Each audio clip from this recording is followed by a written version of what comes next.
Hello everyone, welcome back to our channel. आप सभी का इस यूट्यूब प्लेटफॉर्म पे स्वागत है। मेरा नाम है प्रतिभा। आज आपकी मैराथन क्लास है, यानी थोड़ा सा आपकी क्लास लंबी हो सकती है क्योंकि आज हम करने वाले हैं 100 क्वेश्चन। आप जानते हैं 100 क्वेश्चन करना आसान बात नहीं है, तो यहाँ पे थोड़ा सा क्लास आपकी लंबी होगी। और इसमें मैंने काफ़ी, वैसे तो सभी मेहनत करते हैं, यहाँ पे मैंने एक चीज़ थोड़ा सा बेटर ये किया है कि आपके सभी प्रकार के क्वेश्चनों को इंक्लूड किया है। तो चाहे आप टीजीटी पीजीटी की तैयारी कर रहे हो या नेट की, आप सभी एग्जामों के लिए आज की जो मैराथन क्लास है उसको अटेंड कर सकते हैं। यहाँ पे सभी स्टूडेंट को फ़ायदा होगा। तो ये मैं काफ़ी लंबे समय से सोच रही थी कि एग्ज़ाम भी लाइन अप है, लगातार कोई ना कोई एग्ज़ाम है, उसके लिए आपको एक ही क्लास में कई सारी चीज़ें मिल जाएंगी, तो वो सबसे बेस्ट पार्ट होता है। तो यहाँ पे ज़्यादा बातचीत ना करते हुए आज की हम क्लास स्टार्ट करेंगे।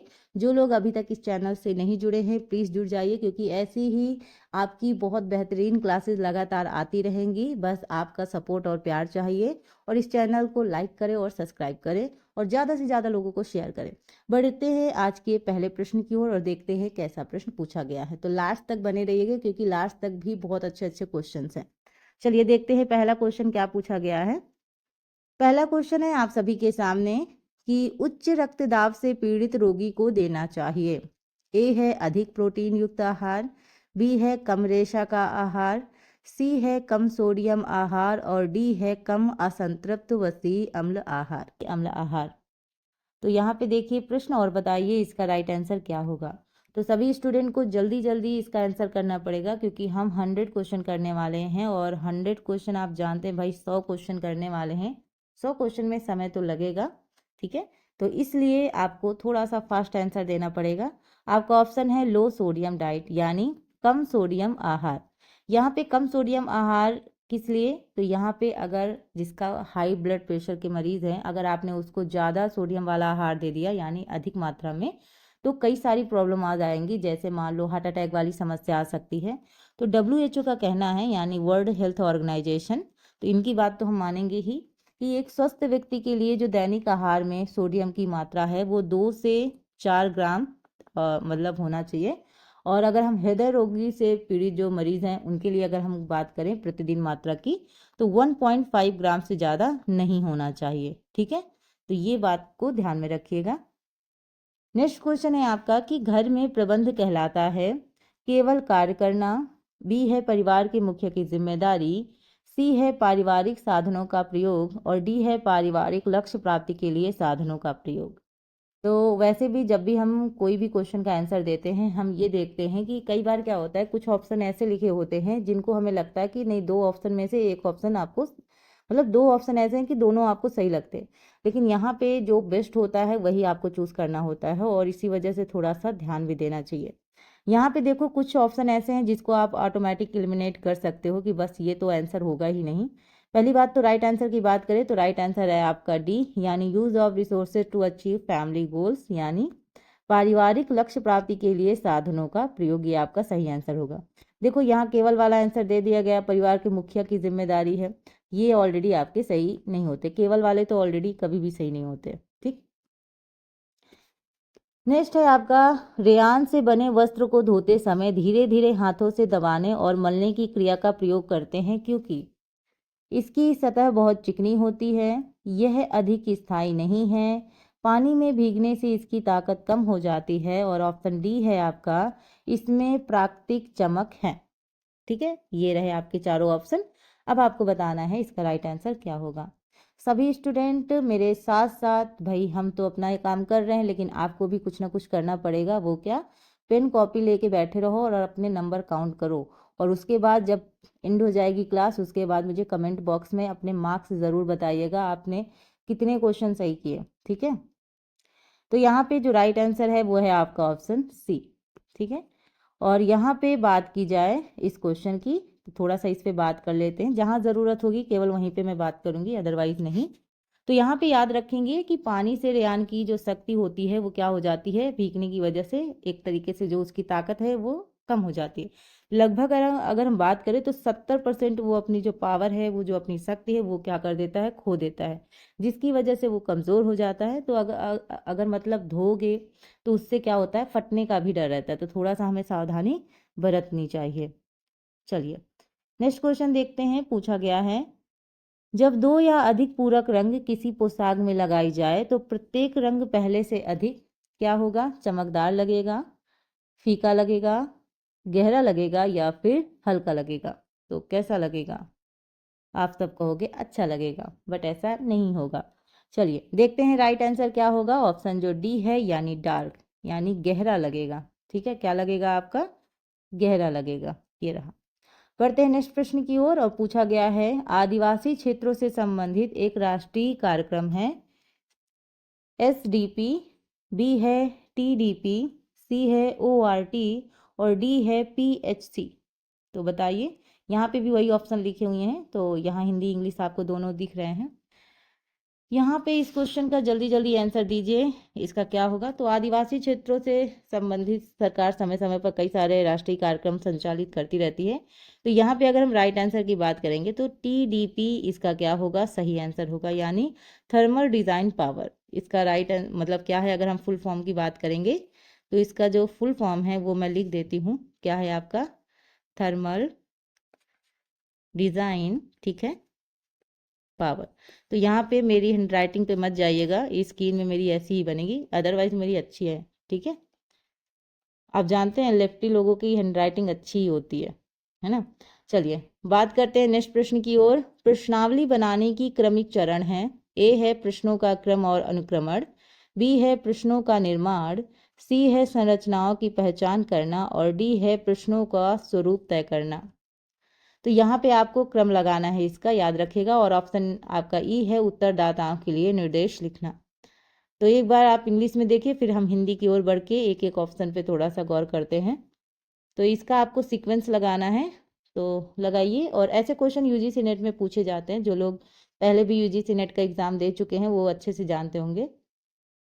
इनमें से बहुत से स्टूडेंट ऐसे भी होंगे जिनका नेट क्वालिफाई हो गया होगा, लेकिन वो लोग JRF के लिए कोशिश कर रहे हैं।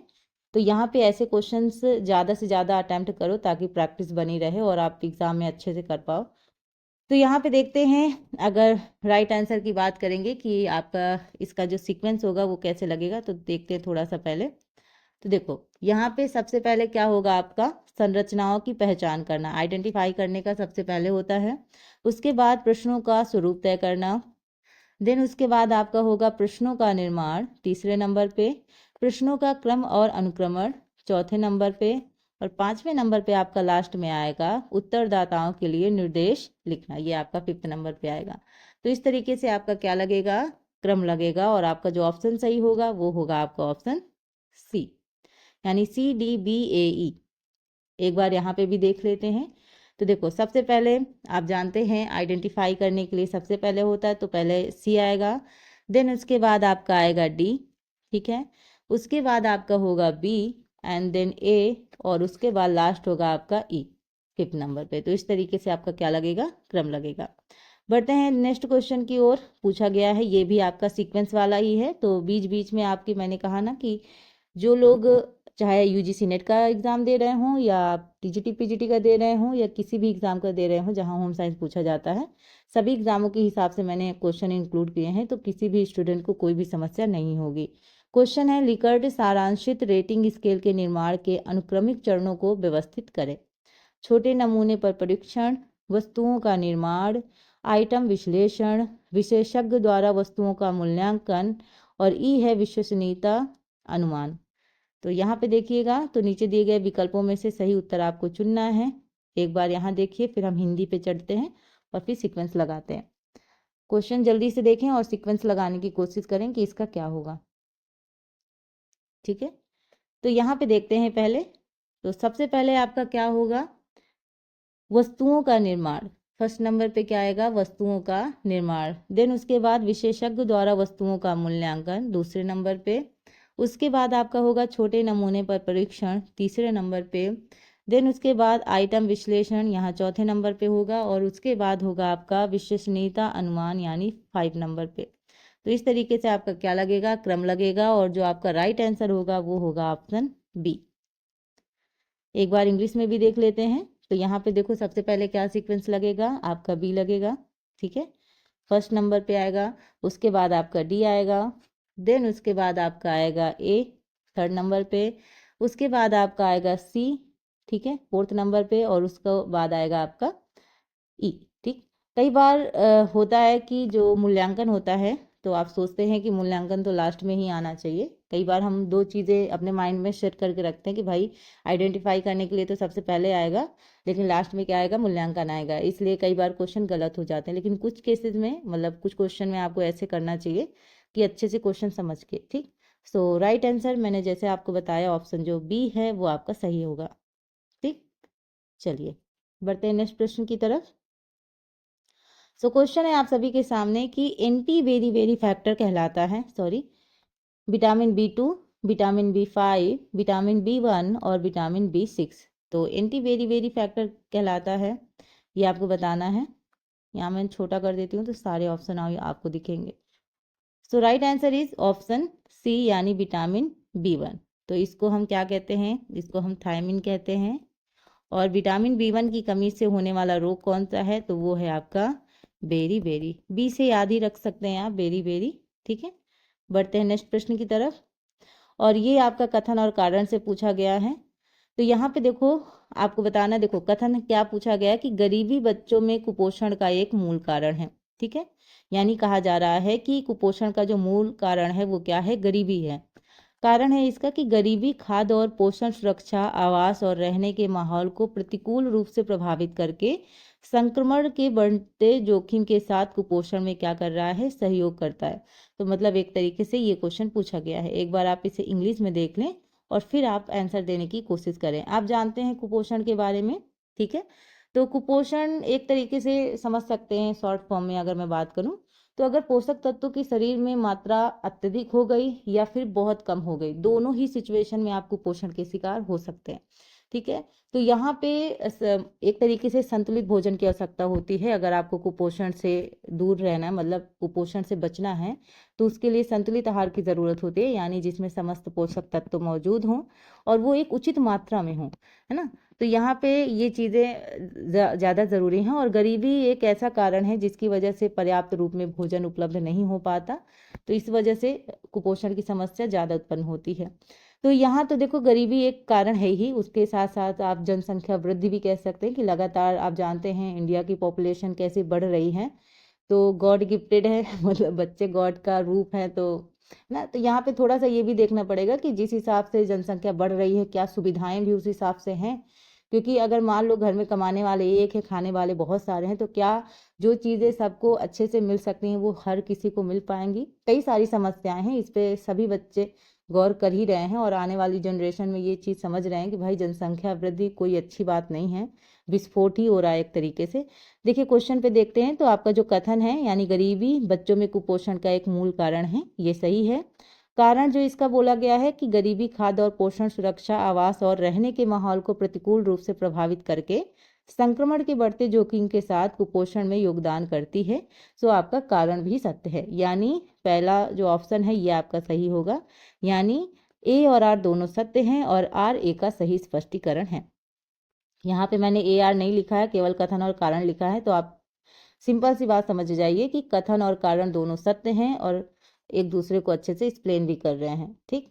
चलिए बढ़ते हैं नेक्स्ट प्रश्न की तरफ, और ये क्वेश्चन है आप सभी के लिए, और इस क्वेश्चन का आंसर आई होप आप सभी लोग दे लोगे। प्रारंभ के 2 दिन माँ के स्तन से निकलने वाला गाढ़ा पीला दूध कहलाता है। प्रोलैक्टिन, बी है आपका थायरोक्सिन, सी है कॉर्टिजोन और डी है कोलेस्ट्रम। तो यहाँ पे आपको बताना है इसका राइट आंसर क्या होगा। अगर आप होम साइंस, भाई सभी बच्चे आप होम साइंस के स्टूडेंट ही हो, तो होम साइंस के स्टूडेंट को ये बेसिक चीज़ें पता ही होंगी क्योंकि ये इंपॉर्टेंट ही है क्वेश्चन। तो यहाँ पे राइट आंसर है ऑप्शन डी, कोलेस्ट्रम, ठीक है। तो यहाँ पे जो डी है ये आपका क्या है, राइट आंसर है। यहाँ पे मैं आपको फिर से बता देती हूँ। तो यहाँ पे याद रखेंगे कोलेस्ट्रम प्रोटीन युक्त तरल पदार्थ होता है, इसको पीने से शिशुओं की जो पाचन क्रिया है वो बढ़ जाती है और रोगों से भी बचाव होता है। तो इसलिए कहा जाता है कि 6 महीने तक क्या करना है कि जो माता का दूध है वही बच्चे को पिलाना है, ठीक है, ताकि उनमें जो इम्यूनिटी सिस्टम है वो डेवलप रहे और वो रोगों से बचा रहे। बढ़ते हैं नेक्स्ट प्रश्न की तरफ, और देखिए क्या बोला गया है कि किस अवस्था में विटामिन ए की आवश्यकता न्यूनतम होती है। पूर्व विद्यालयावस्था, बी है बाल्यावस्था, सी है किशोरावस्था और डी है वृद्धावस्था। तो किस अवस्था में विटामिन ए की आवश्यकता न्यूनतम होती है, ये आपको बताना है। तो देखो, विटामिन ए की कमी से होने वाले रोगों के नाम के सीक्वेंस आपके यूजीसी नेट में पूछे जाते हैं, काफ़ी ज़रूरी है। यहाँ अगर हम राइट आंसर की बात करेंगे तो राइट आंसर होगा आपका प्री स्कूल एज। आपका सही उत्तर क्या है? Pre school age. तो विटामिन जो ए है शरीर की वृद्धि में क्या होता है, एक तरीके से सहायक होता है, और आंखों की रोशनी बढ़ाने में भी, क्योंकि अगर ए की कमी हो गई तो पहले तो आपको धुंधला दिखाई देगा, धीरे धीरे आंखों की रोशनी भी चली जाती है, जिससे एक तरीके से हम रतौंधी है ना, विटामिन ए की कमी से होने वाले रोग रतौंधी है, उनमें से और भी बहुत सारे रोग हैं। तो आपका ऑप्शन जो ए है वो आपका राइट आंसर है। नेक्स्ट प्रश्न है आप सभी के सामने, पूछा गया है कि प्रोटीन के चयापचय का मुख्य पदार्थ होता है। आपके ऑप्शंस हैं आयोडीन, यूरिया, कार्बोहाइड्रेट और ग्लाइकोजन। बताइए इसका राइट आंसर क्या होगा। आज चाहे क्लास 4-5 घंटे की ही क्यों ना हो जाए, लेकिन हम लोग 100 क्वेश्चन कंप्लीट करके रहेंगे, ठीक है।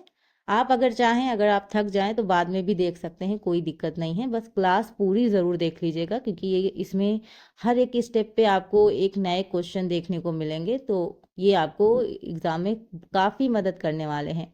और अगर आप ऐसे ही इस चैनल से जुड़े रहें तो आगे जाके देखिए, मुझे बहुत अच्छा लगता है अगर आप सभी क्लास में इन्वॉल्व होते हैं, साथ साथ में मैसेजेस करते हैं, मतलब क्वेश्चन आंसर करते हैं, तो सही लगता है कि यस, बच्चे भी बराबर सहयोग कर रहे हैं।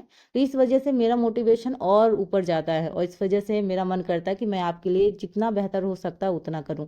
तो यहाँ पे और भी आपको मैराथन क्लास दिखेंगी, जहाँ पे हम एक मैराथन क्लास तो ऐसी ही होगी जिसमें हम केवल यूजीसी नेट लेवल के ही क्वेश्चन करेंगे पिछले वर्षों के प्रश्नों के आधार पर, और टीजीटी पीजीटी का तो मैं साथ में ला ही रही हूँ। तो यहाँ पे राइट आंसर की बात की जाएगी, सो राइट आंसर आपका क्या होगा? Option B.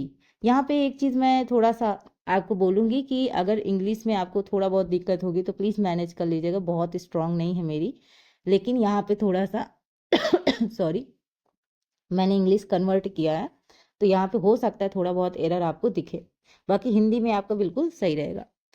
सो यहाँ पे रहा आपका ऑप्शन बी, यानी यूरिया प्रोटीन की चयापचय का क्या है? मुख्य पदार्थ होता है।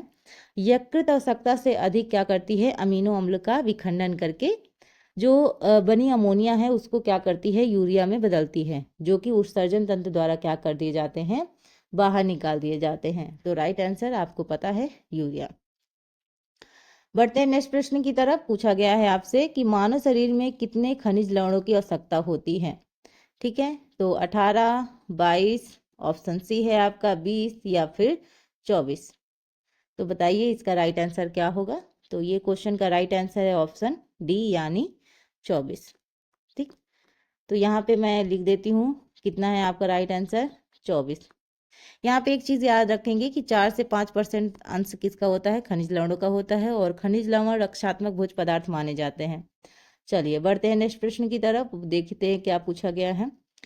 निम्न में से किस तंतु में पानी सोखने की क्षमता का अभाव होता है? सिल्क में, ऊन में, सूती में या फिर नायलॉन में? देखिए क्वेश्चन और बताइए इसका आंसर क्या होगा। तो यहाँ पे अगर हम बात करें, सो राइट आंसर होगा आपका ऑप्शन डी, यानी नायलॉन। तो यहाँ पे नायलॉन की बात की जाए तो नायलॉन के जो तंतु हैं वो इसमें किसी भी प्रकार के रंध्र नहीं होते हैं, तो इसके द्वारा नमी सोखने का तो एक तरीके से प्रश्न ही नहीं उठता। तो तंतुओं में अवशोषण क्षमता नहीं होती है, इस गुण के कारण क्या होता है? नायलॉन के जो वस्त्र होते हैं वो धोने के उपरांत शीघ्र ही क्या हो जाते हैं? सूख जाते हैं। बढ़ते हैं नेक्स्ट प्रश्न की तरफ और देखते हैं क्या पूछा गया है।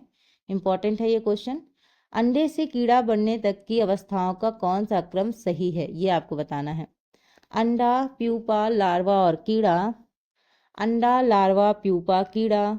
सी है प्यूपा, लार्वा, अंडा, कीड़ा। और डी है कीड़ा, अंडा, लार्वा, प्यूपा। तो बताइए इसका राइट आंसर क्या होगा। तो यहाँ पे सही आंसर की बात करेंगे तो सही आंसर आपका क्या होगा? Option B. चलिए यहाँ पे देखिएगा, जो आपका राइट आंसर है वो क्या है? अंडा, लार्वा, प्यूपा और कीड़ा। तो रेशम के तंतु प्राप्त करने के लिए रेशम के क्या किए जाते हैं? कीड़े पाले जाते हैं, ठीक है, आपने देखा भी होगा। नेक्स्ट है, इनको कृत्रिम रेशम भी कहते हैं। तो किनको कृत्रिम रेशम भी कहते हैं? रेयान, नायलॉन, डेक्रान या फिर है आपका ऑर्लॉन। तो देखिए क्वेश्चन और बताइए आंसर क्या होगा। तो किसको कृत्रिम रेशम भी कहते हैं ये आपको बताना है। तो राइट आंसर है आपका ऑप्शन ए यानी रेयान को। किसको कहा जाता है? रेयान को। ऑप्शन जो ए है वो आपका सही आंसर होगा। तो अपने परिष्कृत रूप से रेयान रेशम का समतुल्य वस्त्र माना जाने लगा, और इसका मुख्य कारण ये है कि इसकी जो रेशम के समान जो चमक है और रेशम से कम कीमती भी थे, तो रेशम को इसी वजह से हम क्या मानते हैं? कृत्रिम रेशम समझा जाता है। चलिए, कौन सा जानवर ऊन प्राप्ति का स्रोत नहीं है? नहीं है को पहले हम गोला कर देते हैं ताकि हमारी नज़रों से ये बच ना पाए, क्योंकि नहीं वाले क्वेश्चन हमें कई बार गुमराह कर देते हैं और गलत कर देते हैं हमारे प्रश्न। भेड़, ऊंट, हिरन और बकरी। तो कौन सा जानवर ऊन प्राप्ति का स्रोत नहीं है ये आपको बताना है। तो पहली बात तो आपको ये पता होना चाहिए कि कौन कौन से तो उनसे हमें ऊन प्राप्त होती है। तो यहाँ पे राइट आंसर की बात की जाएगी, तो आपका जो राइट आंसर होगा वो क्या होगा? आपका हिरन। ठीक है, यानी जो आपका हिरन है ये आपका क्या होगा? सही आंसर होगा। तो भेड़, ऊंट और बकरी से क्या होता है? मिलती है, लेकिन क्या किससे नहीं मिलती? हिरन से ऊन प्राप्त नहीं होती। ठीक, तो भेड़ों के अतिरिक्त अगर हम बात कर रहे हैं तो आपका बकरी भी है, आपका ऊंट भी है। ठीक है, तो ये सारी चीज़ें हैं। और यहाँ पे जिस भी पशु के शरीर पर लंबे बाल उगते हैं उनसे ऊन प्राप्त की जा सकती है। जैसे आपने सुना होगा, मेरिनो नामक भेड़ की ऊन सबसे अच्छी मानी जाती है। चलिए, नेक्स्ट है, कपास तंतु अनुप्रस्थ काट में दिखाई देता है। कपास तंतु अनुप्रस्थ काट में दिखाई देता है गोलाकार, आयताकार, चौड़ा और डी है लंबा। तो देखिए और बताइए आंसर क्या होगा। तो यहाँ पे अगर बात करें इस क्वेश्चन के आंसर की, तो इस क्वेश्चन का जो राइट आंसर होगा वो क्या होगा? आपका ऑप्शन डी यानी लॉन्ग यानी लंबा। ऑप्शन जो डी है वो क्या होगा? आपका राइट आंसर होगा। बढ़ते हैं नेक्स्ट प्रश्न की ओर और देखते हैं क्या पूछा गया है कि कपास उत्पादन में सर्वोच्च स्थान प्राप्त करने वाला देश कौन सा है? भारत, अमेरिका, यूएसए या फिर चीन? बताइए, ये क्वेश्चन पूछा गया है। तो यहाँ पे राइट आंसर क्या होगा? सभी लोग जल्दी जल्दी आंसर करने की कोशिश करें। तो यहाँ पे अगर बात की जाए तो इसका जो राइट आंसर होगा वो क्या होगा? इस पे बात करते हैं। तो यहाँ पे बात की जाए इसके आंसर की, तो देखो, चलो बात करते हैं अगर आंसर की, तो आंसर है आपका कपास उत्पादन में सर्वोच्च स्थान चीन का है। किसका है? आपका चीन का है। जबकि कपास के उत्पादन में भारत किस नंबर पे है? आपके सेकंड नंबर पे है। ठीक है, और अगर हम संयुक्त राज्य अमेरिका की बात करें तो ये आपका कहाँ है? तीसरे नंबर पे। ठीक है, थर्ड पे है। तो यहाँ पे कपास एक उष्णकटिबंधीय पौधा है जिसकी खेती 40 डिग्री उत्तरी अक्षांश और 30 डिग्री आपके दक्षिणी अक्षांशों के बीच में होती है, और विश्व में मध्यम रेशे वाली कपास की खेती सबसे ज़्यादा होती है। कपास को हम लोग एक चीज़ और बोलते हैं, क्या बोलते हैं? सफ़ेद सोना। क्या बोला जाता है इसको? सफ़ेद सोना भी कहा जाता है। बढ़ते हैं नेक्स्ट प्रश्न की ओर और देखते हैं क्या पूछा गया है आपसे। तो क्वेश्चन है कि कौन सा स्वनिर्मित रेशम नहीं है? ठीक है, मूंगा रेशम, लपेटा रेशम, कटा हुआ रेशम और अरंडी रेशम। तो कौन सा स्वनिर्मित रेशम नहीं है? नहीं है को पहले ही हम हाईलाइट कर देते हैं। देखते हैं इसका राइट आंसर क्या होगा। तो यहाँ पे अगर हम बात करें तो इसका जो आपका राइट आंसर होगा वो क्या होगा? तो राइट आंसर है आपका बी यानी लपेटा रेशम। तो यहाँ पे मुख्य रूप से रेशम दो प्रकार के होते हैं। तो एक तो होता है स्वनिर्मित रेशम, ठीक है, जो लिखा हुआ है, और दूसरे की अगर हम बात करें तो दूसरा होता है उत्पादित रेशम। क्या होता है? उत्पादित रेशम। ठीक, यहाँ पे याद रखेंगे स्वनिर्मित जो रेशम है, ठीक है, वो तीन प्रकार के हैं। कितने? तीन प्रकार के। एक तो आपका मूंगा रेशम हो गया, दूसरा आपका अरंडी रेशम हो गया, और तीसरा आपका है टसर। क्या है? टसर रेशम। इतना याद रखेंगे, थोड़ा सा फैक्ट भी चीज़ें जानना ज़रूरी है। तो नया उत्पादित रेशम भी दो प्रकार के होते हैं, एक होता है आपका लपेटा हुआ रेशम और दूसरा होता है कटा हुआ रेशम। तो ये कौन से होते हैं? ये होते हैं आपके नया उत्पादित रेशम। मैंने कहा ना कि इनके दो आपके एक तरीके से दो प्रकार हैं, तो एक आपका उत्पादित रेशम है और एक आपका स्वनिर्मित रेशम है। तो देखो इसमें से आपको पूछा गया है कि स्वनिर्मित रेशम नहीं है। तो स्वनिर्मित रेशम आपका देखो दो चीजें नहीं है, आपका तो एक तो लपेटा रेशम ये आपका स्वनिर्मित नहीं है, और दूसरा आपका कटा हुआ रेशम ये भी आपका स्वनिर्मित नहीं है। तो यहाँ पे तो बी और सी होना चाहिए, ठीक है। क्योंकि अगर हम स्वनिर्मित रेशम की बात करेंगे तो स्वनिर्मित रेशम में आपका मूंगा रेशम आएगा, आपका अरंडी रेशम आएगा और आपका टसर रेशम आएगा। ये तीन रेशम आपके स्वनिर्मित रेशम के हैं। तो यहाँ पे बी भी होना चाहिए और सी भी होना चाहिए, ठीक है। चलिए नेक्स्ट क्वेश्चन की बात करते हैं। भारत में सर्वोच्च सिल्क उत्पादन का क्षेत्र है कर्नाटक और जम्मू कश्मीर, बी है कोलकाता, सी है हैदराबाद और डी है चेन्नई। तो यहाँ पे आप बताइए इसका राइट आंसर क्या होगा। तो सही उत्तर की अगर हम बात करें तो राइट आंसर होगा आपका ऑप्शन ए यानी कर्नाटक और आपका जम्मू कश्मीर, ये आपका सही उत्तर होगा। तो भारत चीन के बाद बात करें तो द्वितीय बृहत्तम रेशम उत्पादक देश में है, यानी 18% है, ठीक है। तो भारत में रेशम की सभी 5 ज्ञात वाणिज्यिक किस्में हैं। जैसे किस्मों के अगर हम नाम की बात करें तो आपका है मलबरी, ठीक है। उसके साथ साथ है tropic cluster, okay tussar, eri और मूंगा रेशम, ठीक है। तो यहाँ पे ये रेशम के नाम मैंने आपको बताया। और कर्नाटक देश का सर्वाधिक रेशम यानी कितना परसेंट, लगभग 41% उत्पादन करता है। आंध्र प्रदेश की बात करेंगे तो आंध्र प्रदेश 35%, ठीक है। और जम्मू कश्मीर और मणिपुर में रेशम कीट पालन के लिए एक एक तरीके से बोला जाता है कि वहाँ की जो जलवायु है वो बहुत अच्छी है, ठीक है। तो इस वजह से वहाँ का जो होता है वहाँ उत्पादन अच्छे से होता है। सो ऑप्शन जो आपका ए है कर्नाटक और जम्मू कश्मीर, ये आपका राइट आंसर है। बढ़ते हैं नेक्स्ट प्रश्न की ओर। मेरिनो ऊन कहाँ सबसे अच्छा पाया जाता है? अभी हमने मेरिनो ऊन उनकी बात की कि उसका ऊन बहुत अच्छा होता है। तो जो आपकी मेरिनो ऊन है कहाँ सबसे अच्छा पाया जाता है? यूरोप, जापान, चीन और डी है ऑस्ट्रेलिया। तो प्रश्न देखें और बताएं इसका राइट आंसर क्या होगा। तो यहाँ पे क्वेश्चन नंबर 20 का राइट आंसर क्या होगा? ठीक, सभी लोग जल्दी जल्दी आंसर करिए। सो राइट आंसर होगा आपका ऑस्ट्रेलिया। ऑप्शन जो आपका डी है ये आपका क्या होगा? सही आंसर होगा। तो यहाँ पे याद रखेंगे कि मेरिनो ऊन मेरिनो भेड़ से प्राप्त होती है और ये एक प्राकृतिक और पतली फाइबर वाली है। यहाँ पे ये अपनी कोमलता, बारीकी, मजबूती, लचीलापन, ठीक है, इसकी वजह से एक तरीके से ये इसके गुण है इसके लिए जानी जाती है। और विश्व में सबसे उत्कृष्ट मरीनो ऊन कहाँ होती है? ऑस्ट्रेलिया, और एक जगह का नाम मैं और बता देती हूँ, न्यूजीलैंड, ठीक है। कहाँ? ऑस्ट्रेलिया और न्यूजीलैंड में ये पाए जाते हैं। ऑस्ट्रेलियाई जो मरीनो ऊन की गुणवत्ता है वो सबसे ज़्यादा अच्छी होती है। और जो रेशे की मोटाई है, अगर हम रेशे की मोटाई की बात करते हैं तो 15 से कितनी होती है? 25 माइक्रोन होती है। कितनी होती है? 15 से 25 माइक्रोन होती है। और वहीं अगर हम ऑस्ट्रेलिया मरीनो ऊन की बात कर रहे हैं तो ये सबसे बड़ा क्या है? उत्पादक देश है। इतना आप याद रखेंगे क्योंकि ये विश्व का मेरिनो ऊन उत्पादन के 88% उत्पादित करता है, ठीक। तो काफ़ी इंपॉर्टेंट चीज़ें आपको इस क्वेश्चन के माध्यम से पता चल गई। देखो हम ज़रूर मैराथन कर रहे हैं लेकिन हम फास्ट फास्ट तरीके से नहीं भागेंगे। जहां हमें ज़रूरत है कि हमें इसके बारे में जानना चाहिए वहां मैं आपको बताऊंगी। और साथ में मैं ये भी बताऊंगी कि अगर आपको क्लास अच्छी लग रही है तो प्लीज़ लाइक कर दीजिएगा, ठीक है। मुझे अच्छा लगेगा कि यस आप इस क्लास को पसंद कर रहे हैं। आपकी पसंद एक्चुअली मुझे इससे आपकी पसंद भी मालूम चलती है।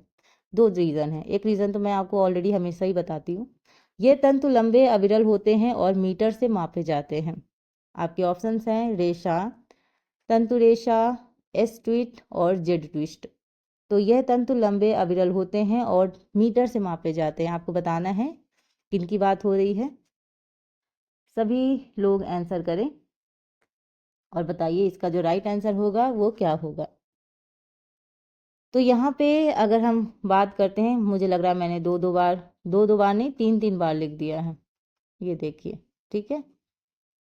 चलो यहाँ पे देखते हैं, यहाँ पे जो राइट आंसर है हिंदी में देख लो। तंतु रेशा। ये आपका क्या है, सही आंसर है। तो सूत या तंतु रेशे परस्पर क्या होते हैं, जुड़े रेशों की एक निरंतर लंबाई होती है जो कपड़े की उत्पादन, सिलाई या क्रोशिया से बुनाई, या अगर हम कढ़ाई की बात कर रहे हैं या रस्सी बनाने की बात कर रहे हैं तो इन सब चीज़ों के लिए क्या होती है, उपयुक्त होती है। तो यहाँ पे जो तंतु रेशे होते हैं उन्हें मीटर से मापा जाता है। ठीक, तो इतना आप याद रखेंगे। चलिए बढ़ते हैं नेक्स्ट प्रश्न की तरफ। और पूछा गया है, कास्ट वूल किसको मिलाकर तैयार किया जाता है?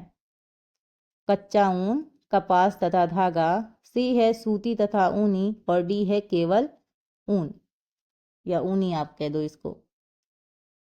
ठीक, ऊनी ही कह दो इसको, ये थोड़ा सा ऊनी हो गया, ऊल। ठीक, तो यहाँ पे थोड़ा सा ऑप्शन में करेक्शन कर लेंगे। तो ये आपका प्रश्न है, आप बताइए इसका जो राइट आंसर होगा वो क्या होगा। ठीक है, तो यहाँ पे इसका सही आंसर क्या होना चाहिए? तो सही आंसर आप इसका होगा आपका कॉटन एंड वूल। जो ऑप्शन सी है ये इसका क्या है, आपका राइट आंसर है। ठीक है, यानी सूती तथा ऊनी, ये इसका क्या होगा, सही आंसर होगा। तो यहाँ पे कॉस्ट वूल सूती तथा ऊनी तंतुओं को मिलाकर तैयार किया जाता है। जब मिश्रित रेशे से वस्त्र तैयार किया जाता है तो उसमें कोई 2 या 3 तंतु मिलाकर क्या बनाया जाता है, वस्त्र बनाया जाता है। बढ़ते हैं नेक्स्ट प्रश्न की तरफ। पूछा गया है, वस्त्रों को चिकना करना कहलाता है कैलेंडरिंग, सनफ्राइजिंग, टेंटरिंग या फिर क्रैपिंग। तो वस्त्रों को चिकना करना क्या कहलाता है, ये आपको बताना है। तो बताइए इसका राइट आंसर क्या होगा। ठीक है, तो इसको क्या कहते हैं, इसको कहते हैं ऑप्शन ए कैलेंडरिंग। क्या कहते हैं इसको, ऑप्शन जो ए है ये आपका राइट आंसर है, यानी कैलेंडरिंग। ठीक, तो यह एक यांत्रिक परिसज्जा होती है, किसी वस्त्र पर एक तरीके से सबसे बाद में की जाती है। ठीक है, और कैलेंडरिंग वस्त्र को इस्त्री करने के समान ही होता है। चलिए बढ़ते हैं नेक्स्ट प्रश्न की तरफ। और पूछा गया है, वाट रंजक का उदाहरण है। वाट रंजक का उदाहरण पूछा गया है आपसे।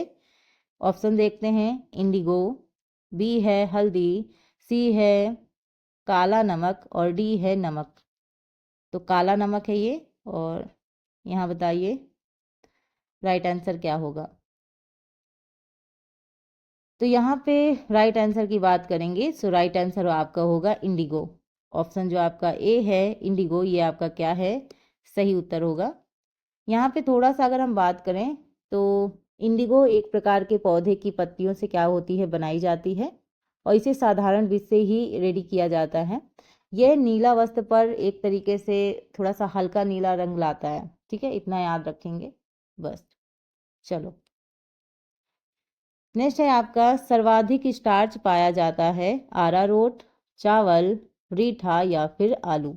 तो सर्वाधिक स्टार्च किसमें पाया जाता है, ये आपको बताना है। चलिए बताइए जल्दी से आंसर क्या होगा।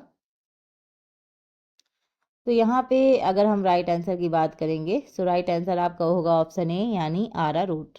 ठीक है, अरारोट आपका क्या होगा, सही आंसर होगा।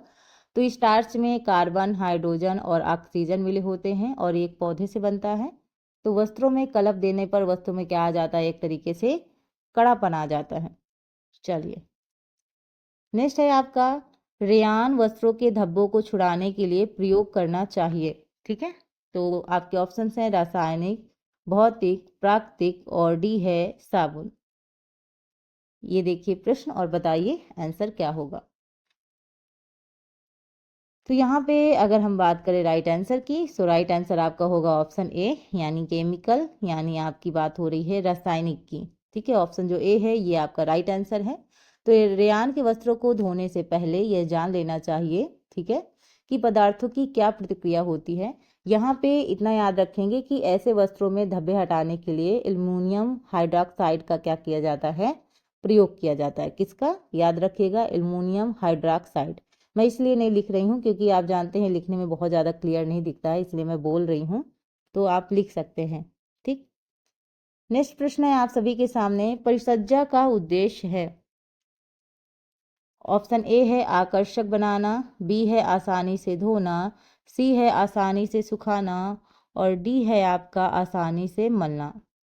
तो बताना है आपको इसका राइट आंसर क्या होगा। तो यहाँ पे अगर हम सही उत्तर की बात करें तो ऑप्शन जो ए है वो आपका राइट आंसर होगा। एक तरीके से आकर्षक बनाना, ये आपका क्या है, परिसज्जा का क्या है, उद्देश्य है। तो परिसज्जा से वस्त्र के जो दोष होते हैं वो हट जाते हैं और उनकी जो विशेषताएं हैं वो क्या हो जाती हैं, स्पष्ट हो जाती हैं। तो यहाँ पे ऑप्शन ए वो आपका राइट आंसर है। नेक्स्ट प्रश्न की ओर चलें तो पूछा गया है कि रंगों का चमकदार या धुंधलापन कहलाता है मूल्य, तीव्रता, ह्यू या फिर क्रोम मतलब। तो रंगों का चमकदार या धुंधलापन कहलाता है, ये आपको बताना है। तो इसका राइट आंसर क्या होगा, सभी स्टूडेंट जल्दी जल्दी आंसर देने की कोशिश करें।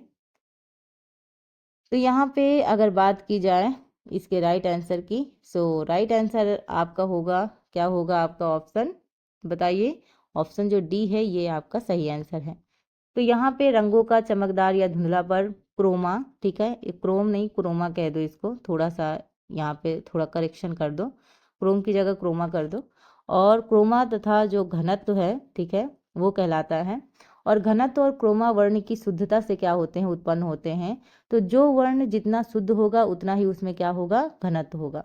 तो यहाँ पे इतनी याद रखिएगा, इसको क्रोमा कर लीजिएगा, ठीक है, क्या कर लीजिएगा, ये तो क्रोम हो गया है, ठीक है, क्रोम ब्राउजर जैसे आप यूज़ करते हैं, तो यहाँ पे क्रोमा कर लीजिएगा, क्रोमा, ठीक, क्रोमा और घनत्व दोनों चीज़ें हैं।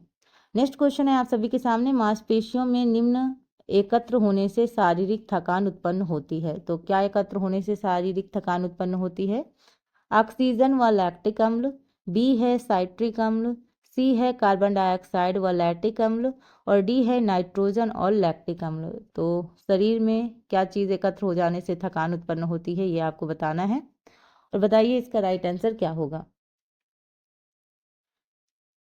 तो यहाँ अगर हम बात करें इसके सही आंसर की, तो आपका जो राइट आंसर है carbon dioxide and lactic acid, यानी ऑप्शन जो सी है ये आपका सही उत्तर होगा, यानी कार्बन डाइऑक्साइड व लैक्टिक अम्ल, ठीक है। तो एकत्र होने से जो शारीरिक थकान है वो उत्पन्न होती है।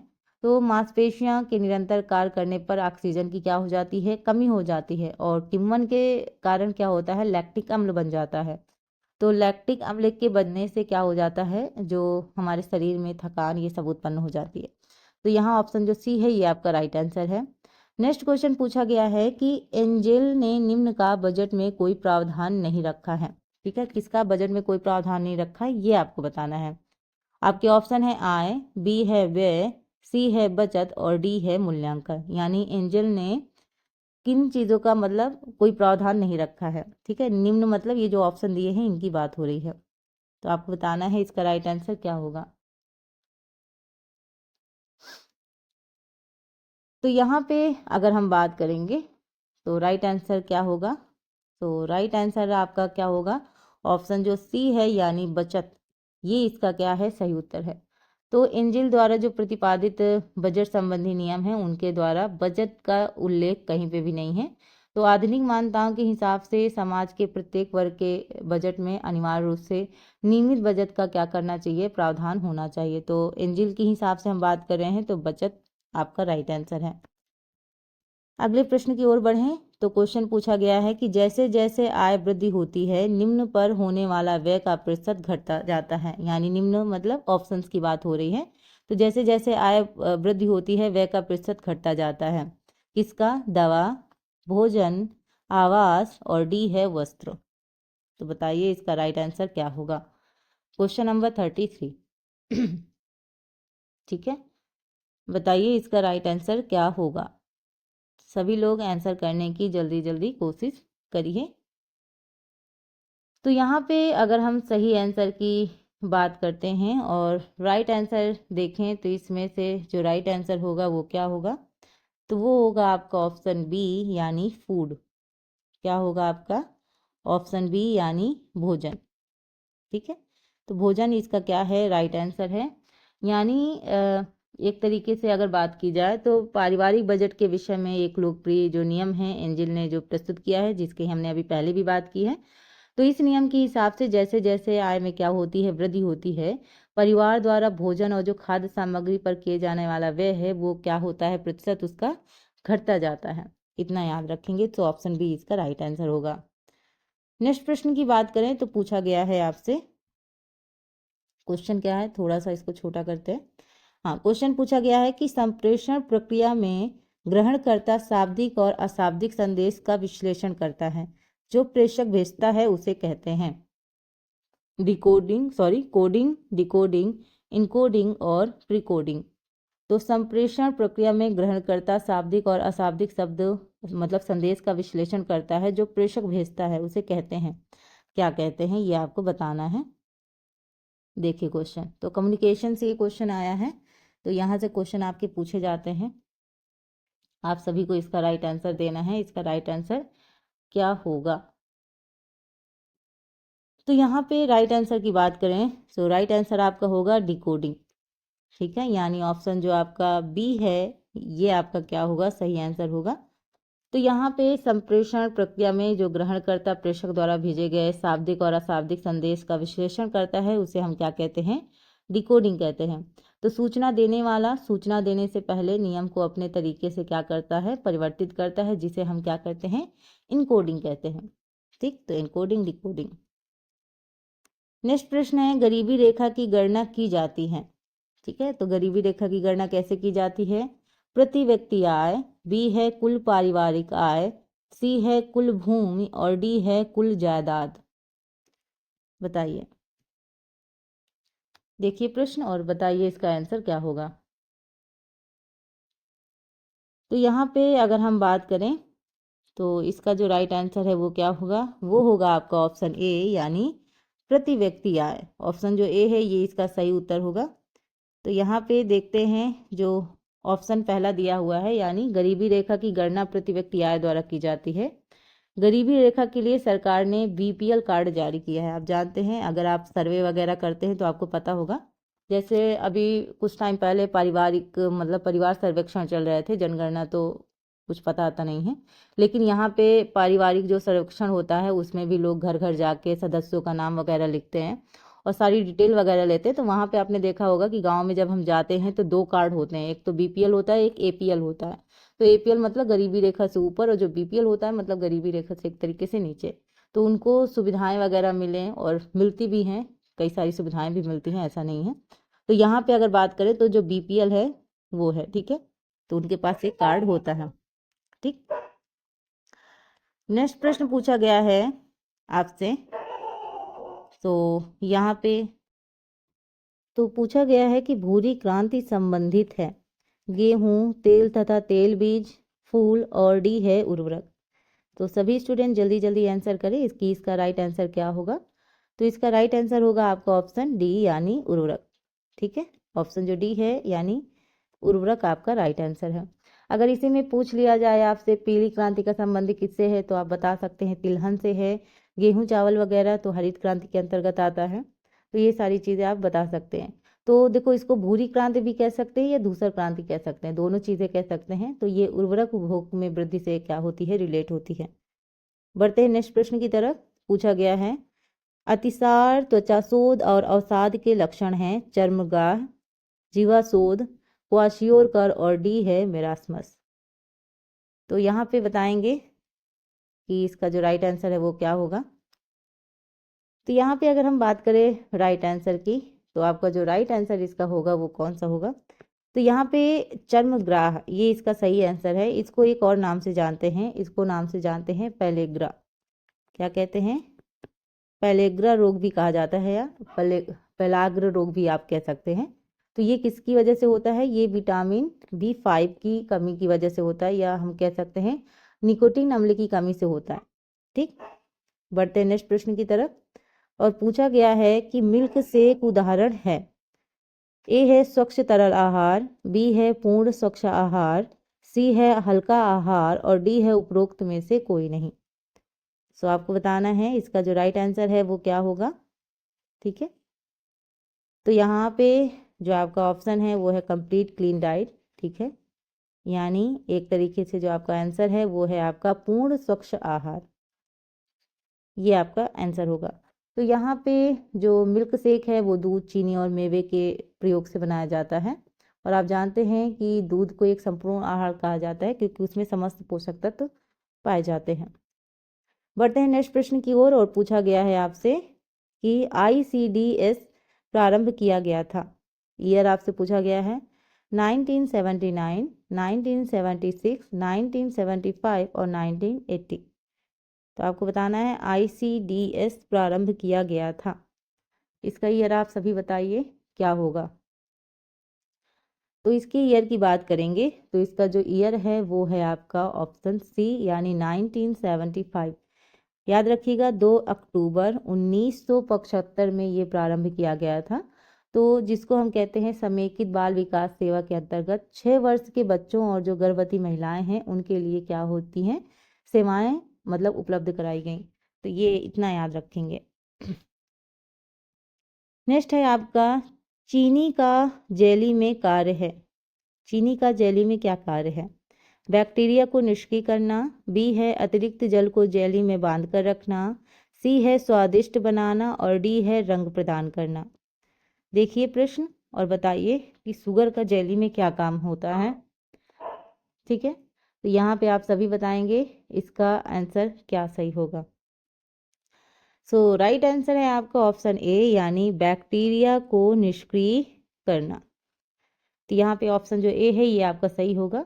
तो चीनी की जो गाढ़ी चाशनी में फलों को पका देने से उसमें जो जीवाणु होते हैं ठीक है वो नहीं पाए जाते हैं और इस प्रकार फलों का हम लंबे समय तक संरक्षण कर सकते हैं। तो चीनी आप जानते हैं कि चीनी वाली चीज़ें अगर आपने कोई चीज़ बनाई है तो वो काफ़ी लंबे समय तक मतलब आप सुरक्षित रख सकते हैं। तो यहाँ पे जो ऑप्शन ए है वो आपका क्या है सही है। ठीक, चलिए सिलवाए गए वस्त्रों की अपेक्षा सिलाई वस्त्र निम्नलिखित कारण से बेहतर होते हैं क्योंकि ये पक्का रंग, आसानी से उपलब्ध, कम कीमत रंग और डी है प्रदान करना। क्या होगा इसका राइट आंसर। देखिए प्रश्न बताइए। तो यहाँ पे बात की जाए राइट आंसर की तो ऑप्शन जो बी है वो क्या होगा आपका सही उत्तर होगा यानी सिलाए गए वस्त्रों की अपेक्षा सिले सिलाए वस्त्र आसानी से क्या हो जाते हैं उपलब्ध हो जाते हैं आप जानते हैं। और जो ट्रेंड चल रहा है जो फैशन चल रहा है उसके हिसाब से भी हमें कपड़े मिल जाते हैं किफ़ायती भी होते हैं मैचिंग में भी अच्छे होते हैं तो कई कारण हैं इसके। ठीक है, चलिए नेक्स्ट है आपका निम्नलिखित में से कौन सा उदाहरण बच्चों में होने वाले सार्वभौम परिवर्तनों का उदाहरण नहीं है। ये आपको बताना है। मुस्कुराहट का प्रारंभ, बी है प्रथम शब्द, सी है पठन और डी है चलना। तो कौन सा उदाहरण बच्चों में होने वाले सार्वभौम परिवर्तनों का उदाहरण नहीं है ये आपको बताना है। देखिए प्रश्न और बताइए इसका राइट आंसर क्या होगा। तो यहाँ पे अगर हम बात करेंगे तो जो आपका राइट आंसर होगा वो होगा आपका पठन। ठीक है, यानी रीडिंग। तो आपका जो ऑप्शन सी है ये इसका क्या है उदाहरण नहीं है यानी मुस्कुराहट का प्रारंभ, प्रथम शब्द बोलना, चलना ये सब बच्चों के सार्वभौम परिवर्तनों का उदाहरण है लेकिन पठन सार्वभौम परिवर्तन के उदाहरण में नहीं आता है। बढ़ते हैं नेक्स्ट प्रश्न की तरफ और देखते हैं क्या पूछा गया है। एक कॉलेज के जलपान गृह में निम्नलिखित तरह से आहार वितरण किया जा सकता है। कॉलेज की बात चल रही है, अपने कॉलेज के दिनों को याद करिए। ठीक, ए है आपका अकेंद्रीकृत, बी है मेज पर दी जाने वाली सेवा, सी है स्वयं लेने की सेवा और डी है मिश्रित सेवा। मुझे तो सिर्फ एक ही चीज़ याद है कि जब हम कॉलेज में थे तो सिर्फ मुझे विदाई का खाना याद है। मैंने केवल विदाई में खाना खाया है वो भी खड़े होके। ठीक, तो आप जानते हैं बफर सिस्टम ऐसे ही होता है ना, खड़े होके खाना खाना पड़ता है और वो भी रोना धोना भी शुरू रहता है आधे लोगों का। ठीक है कि जा रहे हैं स्कूल से मतलब कॉलेज से और ये तो बहुत इमोशनल चीज़ है भाई। हम मतलब 2-3 ईयर वहाँ बिताते हैं उसके बाद जाते हैं तो भाई बहुत सारी सहेलियाँ हैं जो छूट जाती हैं। मुझे तो बिल्कुल रोना नहीं आया, आप सभी को तो पक्का आया होगा। मजाक कर रही क्योंकि ये लंबी क्लास है, अगर आप ऐसे ही बिल्कुल स्ट्रेट होके करते रहे तो शायद बोर हो जाओगे, तो इसलिए बीच बीच में आपको हंसा भी रही हूँ, है ना। दोनों काम देखो एक साथ हो रहे हैं।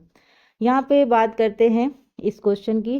तो ये जो क्वेश्चन पूछा गया है, क्या पूछा गया है कि एक कॉलेज के जलपान गृह में स्वयं लेने की जो सेवा होती है यानी सेल्फ सर्विस, एक तरीके से स्वयं जो लेने की सेवा है, ठीक है, होने वाले तो मतलब इससे क्या होता है, आहार वितरण किया जाता है। मैं देखो ज़्यादा बोलने का यही नतीजा होता है, दिमाग से निकल जा रहा है। तो ऑप्शन जो सी है ये आपका क्या है, सही उत्तर है। ठीक, चलिए बढ़ते हैं नेक्स्ट प्रश्न की तरफ और देखते हैं क्या पूछा गया है। आईडीडीएम के मरीज के आहार में कार्बोज को पूरी तरह से नहीं रोकना चाहिए क्योंकि यह कब्ज का कारण है, बी है यह कीटोसिस का कारण है, सी है संतुष्टि का अनुभव नहीं होता और डी है पूरी ऊर्जा प्राप्त नहीं होती। ये आपका प्रश्न और बताइए आंसर क्या होगा। ऑप्शन जो डी है वो नीचे है, मैं आपको बाद में दिखा दूंगी, पहले आप 3 ऑप्शन देख लीजिए कि इसका सही आंसर क्या होगा। तो यहाँ पे अगर हम बात करें इस क्वेश्चन के राइट आंसर की, तो इसका जो राइट आंसर होगा वो क्या होगा। आई होप आप सभी ने इसका राइट आंसर दे दिया होगा। तो यहाँ पे अगर हम राइट आंसर की बात करते हैं तो ऑप्शन जो डी है ये इसका सही उत्तर है, यानी पूरी ऊर्जा प्राप्त नहीं होती। अब मैं तो देखो इसकी अगर हम फुल फॉर्म की बात करेंगे कि आईडीडीएम का फुल फॉर्म क्या है, क्योंकि कन्फ्यूजन चल रहा होगा कि भाई ये लिखा तो है लेकिन हमें इसका मीनिंग नहीं पता। तो यहाँ पे इसके अगर फुल फॉर्म की बात करेंगे तो इसका फुल फॉर्म है इंसुलिन डिपेंडेंट डायबिटीज़ मेलिटस। ठीक है, तो मैं लिख देती हूँ, एक बार आप देख लें। बहुत ज़्यादा क्लियर स्क्रीन पे नहीं दिखेगा, फिर भी मैं कोशिश कर रही हूँ कि आपको क्लियर दिख सके। ठीक है, तो इंसुलिन डिपेंडेंट आपका होगा डायबिटीज़ मेलिटस। क्या होगा आपका, डायबिटीज़ आपका मेलिटस। ठीक, ये रहा आपका इसका फुल फॉर्म। तो राइट आंसर मैंने आपको बता ही दिया, क्या है आपका, पूरी ऊर्जा प्राप्त नहीं होती, ये आपका क्या है, राइट आंसर है। चलिए बढ़ते हैं नेक्स्ट प्रश्न की तरफ और देखते हैं क्या पूछा गया है। क्वेश्चन है रचनात्मक प्रक्रिया में चरणों को सही क्रम में व्यवस्थित करें। तो आ गया आपका यूजीसी नेट वाला क्वेश्चन। ठीक, आपके ऑप्शन है विस्तार, अंतर्दृष्टि, सी है तैयारी और डी है इनक्यूबेशन और ई है आपका मूल्यांकन। तो आपको इसको क्रम से लगाना है, नीचे दिए गए विकल्पों में से सही उत्तर का आपको चुनाव करना है। तो आप बताइए, एक बार आप इस इंग्लिश में देख लीजिए और फिर आप राइट आंसर देने की कोशिश करिएगा। तो बताइए इसका जो राइट आंसर होगा वो क्या होगा। ठीक है, तो राइट आंसर देने के लिए आप सभी तैयार हो गए हैं। यहाँ पे देखते हैं पहले, तो सबसे पहले इसका क्या होगा, अगर हम बात करें तो सबसे पहले होगा आपका अंतर्दृष्टि। ठीक, उसके बाद विस्तार, देन उसके बाद आपका आएगा इनक्यूबेशन। ठीक है, थर्ड नंबर पे। उसके बाद आपका होगा तैयारी चौथे नंबर पे, और लास्ट में आपका क्या होगा, मूल्यांकन होगा। देखिए आपने माना था कि भाई मूल्यांकन लास्ट में आए, तो अब इसमें मूल्यांकन लास्ट में आ गया। तो जो ऑप्शन बी है वो आपका क्या होगा, सही आंसर होगा। एक बार इंग्लिश में भी देख लेते हैं। तो यहाँ पे जैसे मैंने आपसे बात की, सबसे पहले आपका क्या होगा, बी होगा। ठीक है, देन उसके बाद आपका आएगा ए दूसरे नंबर पे, उसके बाद आपका होगा डी तीसरे नंबर पे, देन उसके बाद होगा आपका सी प्रिपरेशन और लास्ट में आपका क्या होगा, इवेल्युएशन यानी मूल्यांकन। तो इस तरीके से आपका क्रम लगेगा, जो कि मैंने आपको बता दिया। ऑप्शन जो बी है वो आपका राइट आंसर है। बढ़ते हैं नेक्स्ट प्रश्न की तरफ। चीनी को अपरिमिश्रित किया जाता है सफ़ेद पत्थर से, माड़ी से, सीसा से या फिर इनमें से कोई नहीं। बताइए इसका आंसर क्या होगा। शुगर की बात हो रही है, तो इसका राइट आंसर क्या होना चाहिए। तो यहाँ पे बात की जाए तो राइट आंसर है आपका वाइट स्टोन, यानी जो सफ़ेद पत्थर है, ये आपका राइट आंसर है। ठीक, तो यहाँ पे चीनी को सफ़ेद पत्थर नामक जो पदार्थ है उसमें क्या कर दिया जाता है, अपरिमिश्रित किया जाता है, जिससे मिलावट का पता ना चल सके। ऐसी बहुत सारी चीज़ें हैं, जैसे मान लो दाल में भी है, खेसारी की दाल का मिलावट कर देते हैं, उससे नुकसान भी यही होता है भाई, लकवा जैसी प्रॉब्लम होती हैं। तो कई बार ऐसा होता है कि उसी से थोड़ा सिमिलर दिखने वाली जो चीज़ है वही मिला देते हैं, जिससे क्या हो, उसकी मात्रा बढ़ जाए और आपको पता ना चले। एक तरीके से ज़िंदगियों से खिलवाड़ किया जा रहा है भाई, आप अपनी आमदनी के चक्कर में सबका नुकसान कर रहे हो भाई, हेल्थ से खिलवाड़ कर रहे हो। और ऐसे लोगों को तो पकड़ के पीटना चाहिए, लेकिन वो लोग मिलते नहीं है ना। यहाँ पे देखिए, तो यहाँ पे याद रखिएगा, इससे मिलावट में एक तरीके से पता नहीं चल सकता। और चीनी, शुगर या हम शर्करा एक क्रिस्टलीय खाद्य पदार्थ होता है जो गन्ने और चुकंदर से प्राप्त होता है, इतना आप सभी को पता होगा। इसमें क्या क्या होता है, इसमें होता है आपका सुक्रोज। ठीक, आपका होता है लैक्टोज, और मैं बात करती हूँ, और आपका क्या होता है फैक्टोज। तो ये सारी चीज़ें होती हैं। ठीक, चलिए तो यहाँ पे बात करते हैं नेक्स्ट प्रश्न की तरफ, और ये आपका स्टेटमेंट से पूछा गया है। क्वेश्चन है आपका, सार्वजनिक सेवा विज्ञापन और विकास विज्ञापन विकास उद्देश्यों की पूर्ति करते हैं। कथन 2 है, वे उत्पादन और सेवाएं बेचते हैं लेकिन विचार और संदेश नहीं बेचते हैं। ये आपका प्रश्न है और आपको बताना है इसका आंसर क्या होगा। तो बताइए इसका आंसर क्या होना चाहिए। ये रहा आपका प्रश्न और इसका आंसर क्या होगा। ठीक है, सभी लोग इस क्वेश्चन का जल्दी जल्दी आंसर करेंगे कि इसका जो राइट आंसर है वो क्या होना चाहिए। तो यहाँ पे देखो, अगर इस प्रश्न की बात की जाएगी तो इस प्रश्न का जो राइट आंसर होगा वो होगा कथन 1 सही है, यानी फर्स्ट स्टेटमेंट आपका सही है, लेकिन जो स्टेटमेंट सेकंड है वो क्या है आपका गलत है। यहाँ पे देखते हैं एक बार, यानी सार्वजनिक सेवा विज्ञापन और विकास विज्ञापन विकास उद्देश्यों की पूर्ति करते हैं, ये सही है। लेकिन कथन जो सेकंड है, यानी वे उत्पादन और सेवाएं बेचते हैं लेकिन विचार और संदेश नहीं बेचते, तो ये आपका गलत है। यानी सी, यानी फर्स्ट स्टेटमेंट सही है, सेकेंड आपका गलत है।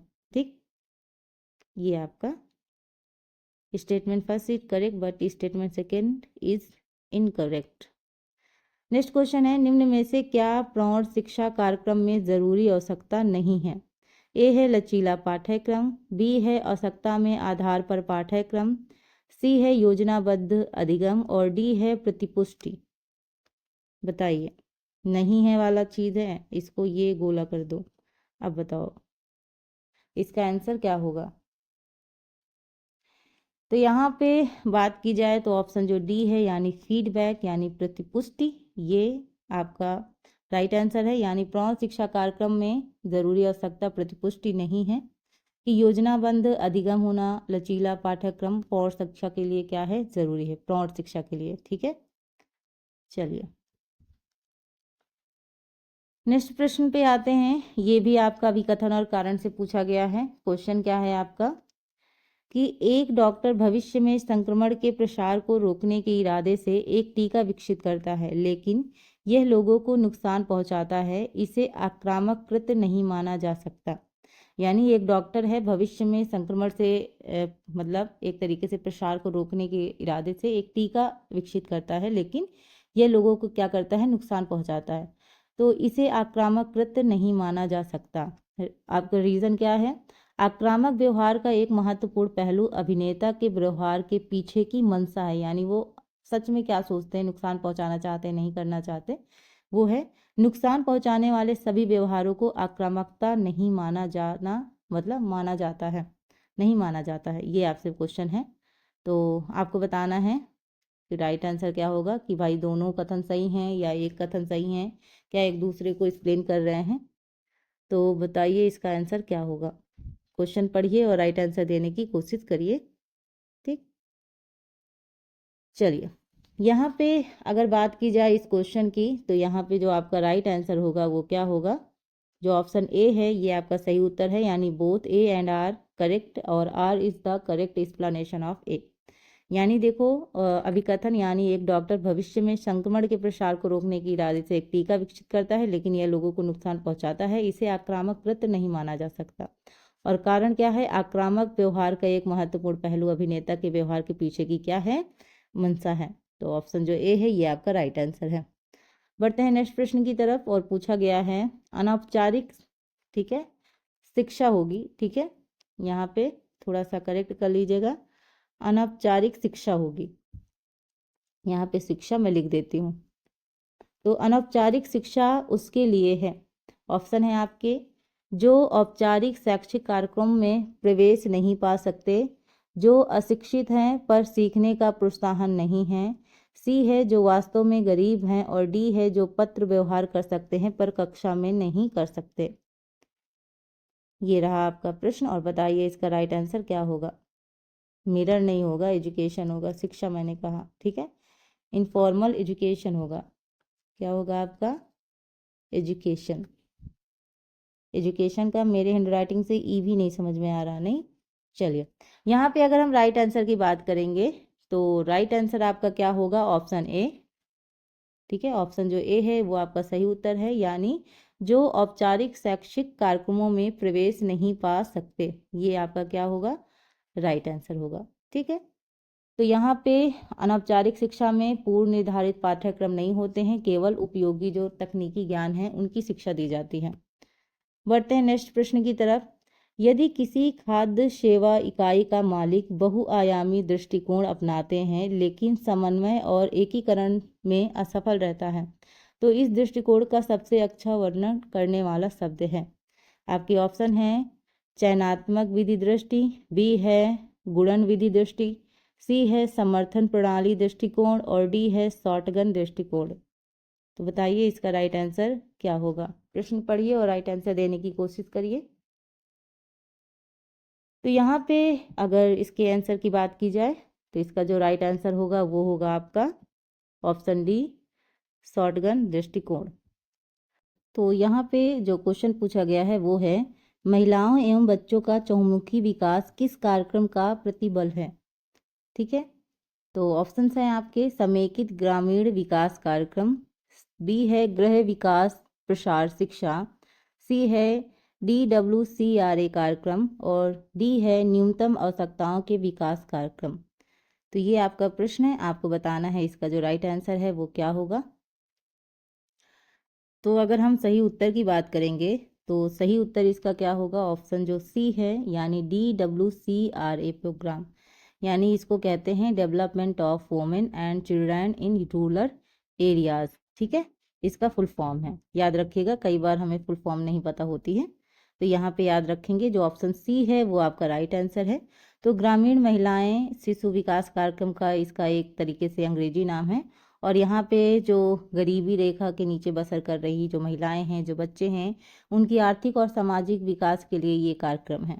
ठीक है, तो ऑप्शन जो सी है ये आपका सही होगा। नेक्स्ट क्वेश्चन है आपका कि बच्चों में बिस्तर गीला करने की आदत निम्न का नतीजा हो सकती है। आपके ऑप्शन हैं खराब स्वास्थ्य, बी है मनोभावात्मक असुरक्षा, सी है अपर्याप्त प्रशिक्षण और डी है उपरोक्त सभी। तो क्या कारण है कि बच्चे बिस्तर में ही गीला कर देते हैं, तो यहाँ पे आपको कारण बताना है, इसका राइट आंसर क्या होगा। तो यहाँ अगर हम सही उत्तर की बात करें तो हम ऑल पे जाएंगे, ऑल ऑफ द अबव, ये आपका राइट आंसर है, यानी खराब स्वास्थ्य, मनोभावात्मक असुरक्षा की भावना की वजह से भी ऐसा हो सकता है, अपर्याप्त प्रशिक्षण नहीं दिया गया है वो भी आपका एक कारण हो सकता है। तो यहाँ पे जो ऑप्शन डी है ये आपका सही उत्तर है। भय के कारण भी कई बार ऐसा होता है, तो यहाँ पे ठीक, तो ऑप्शन जो डी है ये आपका सही है। नेक्स्ट है आपका विकास पर शोध कार्य में महत्वपूर्ण योगदान दिया है। ऑप्शन ए है चार्ल्स डेविन, बी है एन बेले, सी है जीन पियाजे और डी है बी बैडविन। तो आपको बताना है इसका राइट आंसर क्या होगा। प्रश्न देखें और बताएं। तो यहाँ पे राइट आंसर की बात करेंगे तो राइट आंसर होगा आपका जीन पियाजे। आप जानते हैं जीन पियाजे का संज्ञानात्मक विकास का सिद्धांत भी है, और जीन पियाजे ने विकास पर शोध कार्य में अपनी एक महत्वपूर्ण भूमिका निभाई है, और पियाजे जी के अध्ययनों का आधुनिक बाल विकास विषय पर हम प्रभाव देख ही रहे हैं। ठीक है, तो यहाँ पे उन्होंने अवस्थाओं के बारे में बताया है, जो मैंने आपको 4 अवस्थाएं बताई हैं, जैसे आपका संवेदी गामक अवस्था है, पूर्व संक्रियावस्था है, मूर्त संक्रियावस्था है, औपचारिक संक्रियावस्था है। तो ये 4 स्टेजेस के बारे में जीन पियाजे महोदय जी ने बात की है, तो आपका जो राइट आंसर है वो है सी। बढ़ते हैं नेक्स्ट प्रश्न की तरफ। पूछा गया है कपड़ा सिलने की कला को सीखने के लिए उपयुक्त कपड़ा है। आपके ऑप्शन है रेशमी, बी है मलमल, सी है सूती और डी है कृत्रिम। बताइए इसका राइट आंसर क्या होगा। तो यहाँ पे अगर हम बात करें सही उत्तर की तो सही उत्तर होगा आपका ऑप्शन सी, यानी सूती। ठीक है, आपका क्या होगा, कॉटन। ये आपका राइट आंसर है, यानी सूती आपका क्या है, सही उत्तर है। तो यहाँ थोड़ा सा देखेंगे कि कपड़ा सिलने की कला को सीखने के लिए सूती कपड़ा क्या माना जाता है, सबसे सही माना जाता है। तो क्योंकि सीखने के दौरान हम कई सारी गलतियां करते हैं, तो इसलिए मलमल और जो रेशमी हैं ये सारे कपड़े थोड़ा महंगे होते हैं, तो सबसे बढ़िया ऑप्शन हमारा यही है। चलिए बढ़ते हैं नेक्स्ट प्रश्न की तरफ। तो क्वेश्चन पूछा गया है किशोरी द्वारा वस्त्रों के चुनाव में सर्वाधिक महत्वपूर्ण कारक है। किशोरों द्वारा इसको कर लीजिएगा, ठीक है। किशोरों द्वारा वस्त्रों के चुनाव में सर्वाधिक महत्वपूर्ण कारक है पोशाक की कीमत, पोशाक का टिकाऊपन, उपयुक्त वस्त्र और डी है प्रचलित शैली। तो किशोरों द्वारा वस्त्र के चुनाव में आपको बताना है। तो यहाँ अगर हम सही उत्तर की बात करेंगे तो सही उत्तर आपका क्या होगा? आई होप आप सभी ने अपना अपना आंसर दे दिया होगा।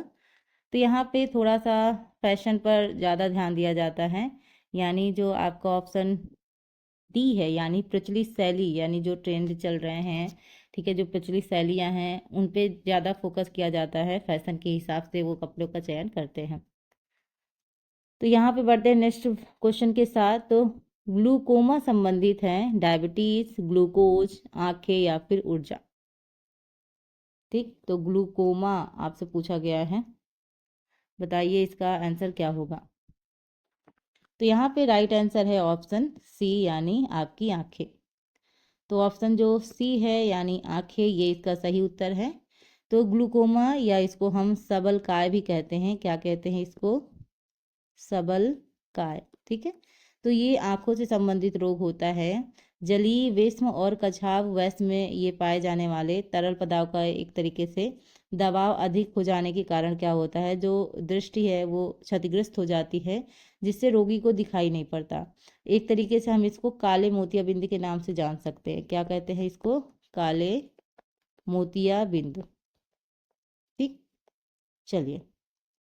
मोतियाबिंद में आप जानते हैं धीरे धीरे क्या होता है, पहले धूमिल होता है, धीरे धीरे आंखों की रोशनी भी चली जाती है।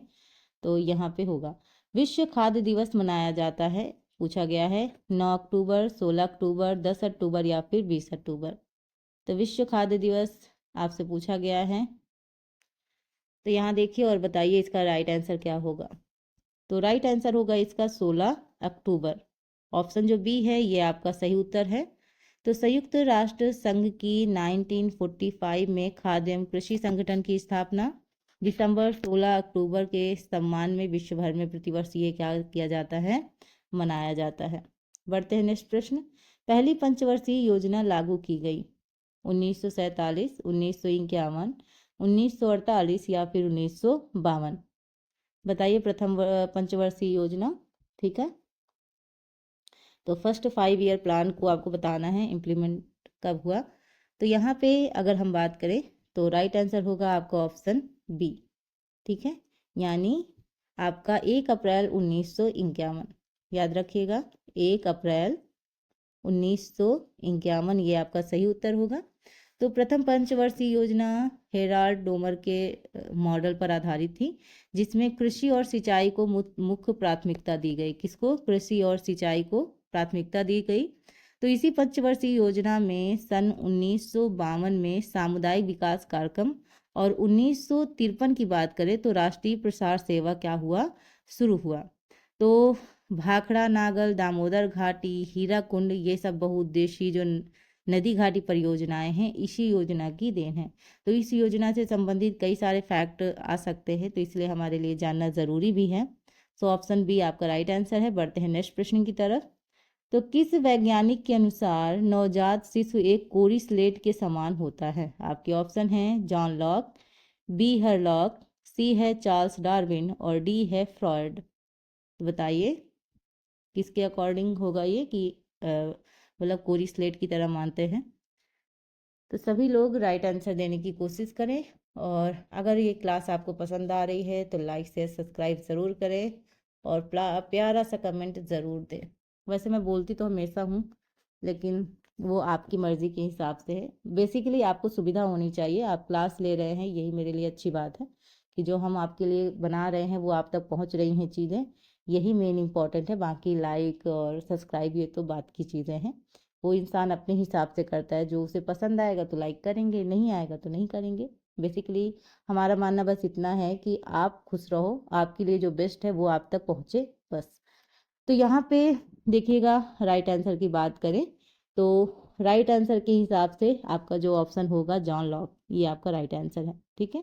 जॉन लॉक हैं वो वैज्ञानिक जिन्होंने नवजात शिशु को एक कोरी स्लेट के समान कहा है, ठीक।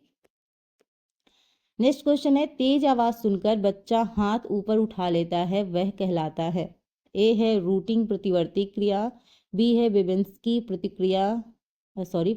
क्रिया, और सी है मोरो स्टार्टर, और डी है कोई नहीं। तो यहाँ पे आप देखिए प्रश्न और बताइए कि इसका राइट आंसर क्या होगा। तो यहाँ अगर हम बात करते हैं तो देखिए इसका आंसर होगा आपका ऑप्शन सी, यानी मोरो स्टार्टर। ठीक है, यानी तेज आवाज़ सुनकर बच्चा हाथ ऊपर उठा लेता है तो उसे मोरो स्टार्टर कहते हैं। तो आपने अगर छोटा बेबी देखा होगा तो आपको पता है, वैसे बेबी छोटे वाले बहुत प्यारे ही होते हैं। हमारे घर में भी एक है तो इस वजह से मुझे बहुत प्यारे हैं। तो यहाँ पे जैसे ही कुछ भी साउंड आता है तो तुरंत लुक करते हैं, उनका पैर ऐसे थोड़ा होने लगता है, हाथ ऐसे ऐसे दबाने लगते हैं। बहुत बढ़िया एक्सपीरियंस होता है, मतलब सच में बच्चे घर पे होते हैं तो बहुत अच्छा लगता है। नेक्स्ट क्वेश्चन है, किसके दूध में थोड़ी चीनी डाल दी जाए और वसा निकाल दी जाए तो वह माँ के दूध जैसा हो जाएगा। आपके ऑप्शंस हैं बकरी, याक, भैंस या फिर गाय। तो अगर दूध में थोड़ी सी चीनी डाल दो और जो वसा है उसको निकाल दो तो माँ के दूध जैसा हो जाएगा। तो आपको बताना है इसका राइट आंसर क्या होगा। तो यहाँ पे बात करें इस क्वेश्चन की, सो राइट आंसर आपका होगा ऑप्शन ए, यानी गोट, यानी जो बकरी है ये क्या होगा, राइट आंसर होगा। तो यहाँ पे बकरी के दूध में थोड़ी चीनी डाल दी जाए, ठीक है, और कुछ वसा निकाल दी जाए तो वह माँ के दूध जैसा हो जाएगा। तो माँ का दूध नवजात शिशु के लिए एक संपूर्ण आहार कहलाता है, क्योंकि उसमें सभी पोषक तत्व होते हैं और 6 मंथ तक वही दिया जाता है। So option A is right. Next है, वैसे बकरी का दूध ज़्यादातर इस्तेमाल, अभी आप सबको पता होगा कि भाई मच्छर के काटने से डेंगू होता है, यानी एडीज एडिक्टी मच्छर के काटने से जब डेंगू हो जाता है तो प्लेटलेट्स की संख्या क्या हो जाती है, कम हो जाती है, और जिसकी वजह से जान भी जा सकती है। तो यहाँ पे जो बकरी का दूध होता है, पपीते का वो जो रस होता है, ये सब पिलाया जाता है, जिससे उनको क्या होता है, ये प्रॉब्लम से वो निकल जाते हैं। नेक्स्ट क्वेश्चन है आपका, वह फैशन जो अल्पकाल के लिए रहता है कहलाता है। सिलोट, बी है फैट, सी है स्टाइल, और डी है कैमोफ्लेज। तो बताइए इसका आंसर क्या होगा। तो यहाँ पे आपको बताना है इसका राइट आंसर। तो इसको हम कहेंगे आपका स्टाइल। ठीक, क्या कहेंगे, स्टाइल, यानी वह फैशन जो अल्पकाल के लिए रहता है वो कहलाता है आपका ऑप्शन सी, स्टाइल कहलाता है। ठीक, अब स्टाइल जानते ही हैं, ठीक है, और इस चीज़ को समझाने की ज़रूरत नहीं है। तो यहाँ पे बढ़ते हैं नेक्स्ट प्रश्न की तरफ। कसूती किस राज्य का एक पारंपरिक वस्त्र है।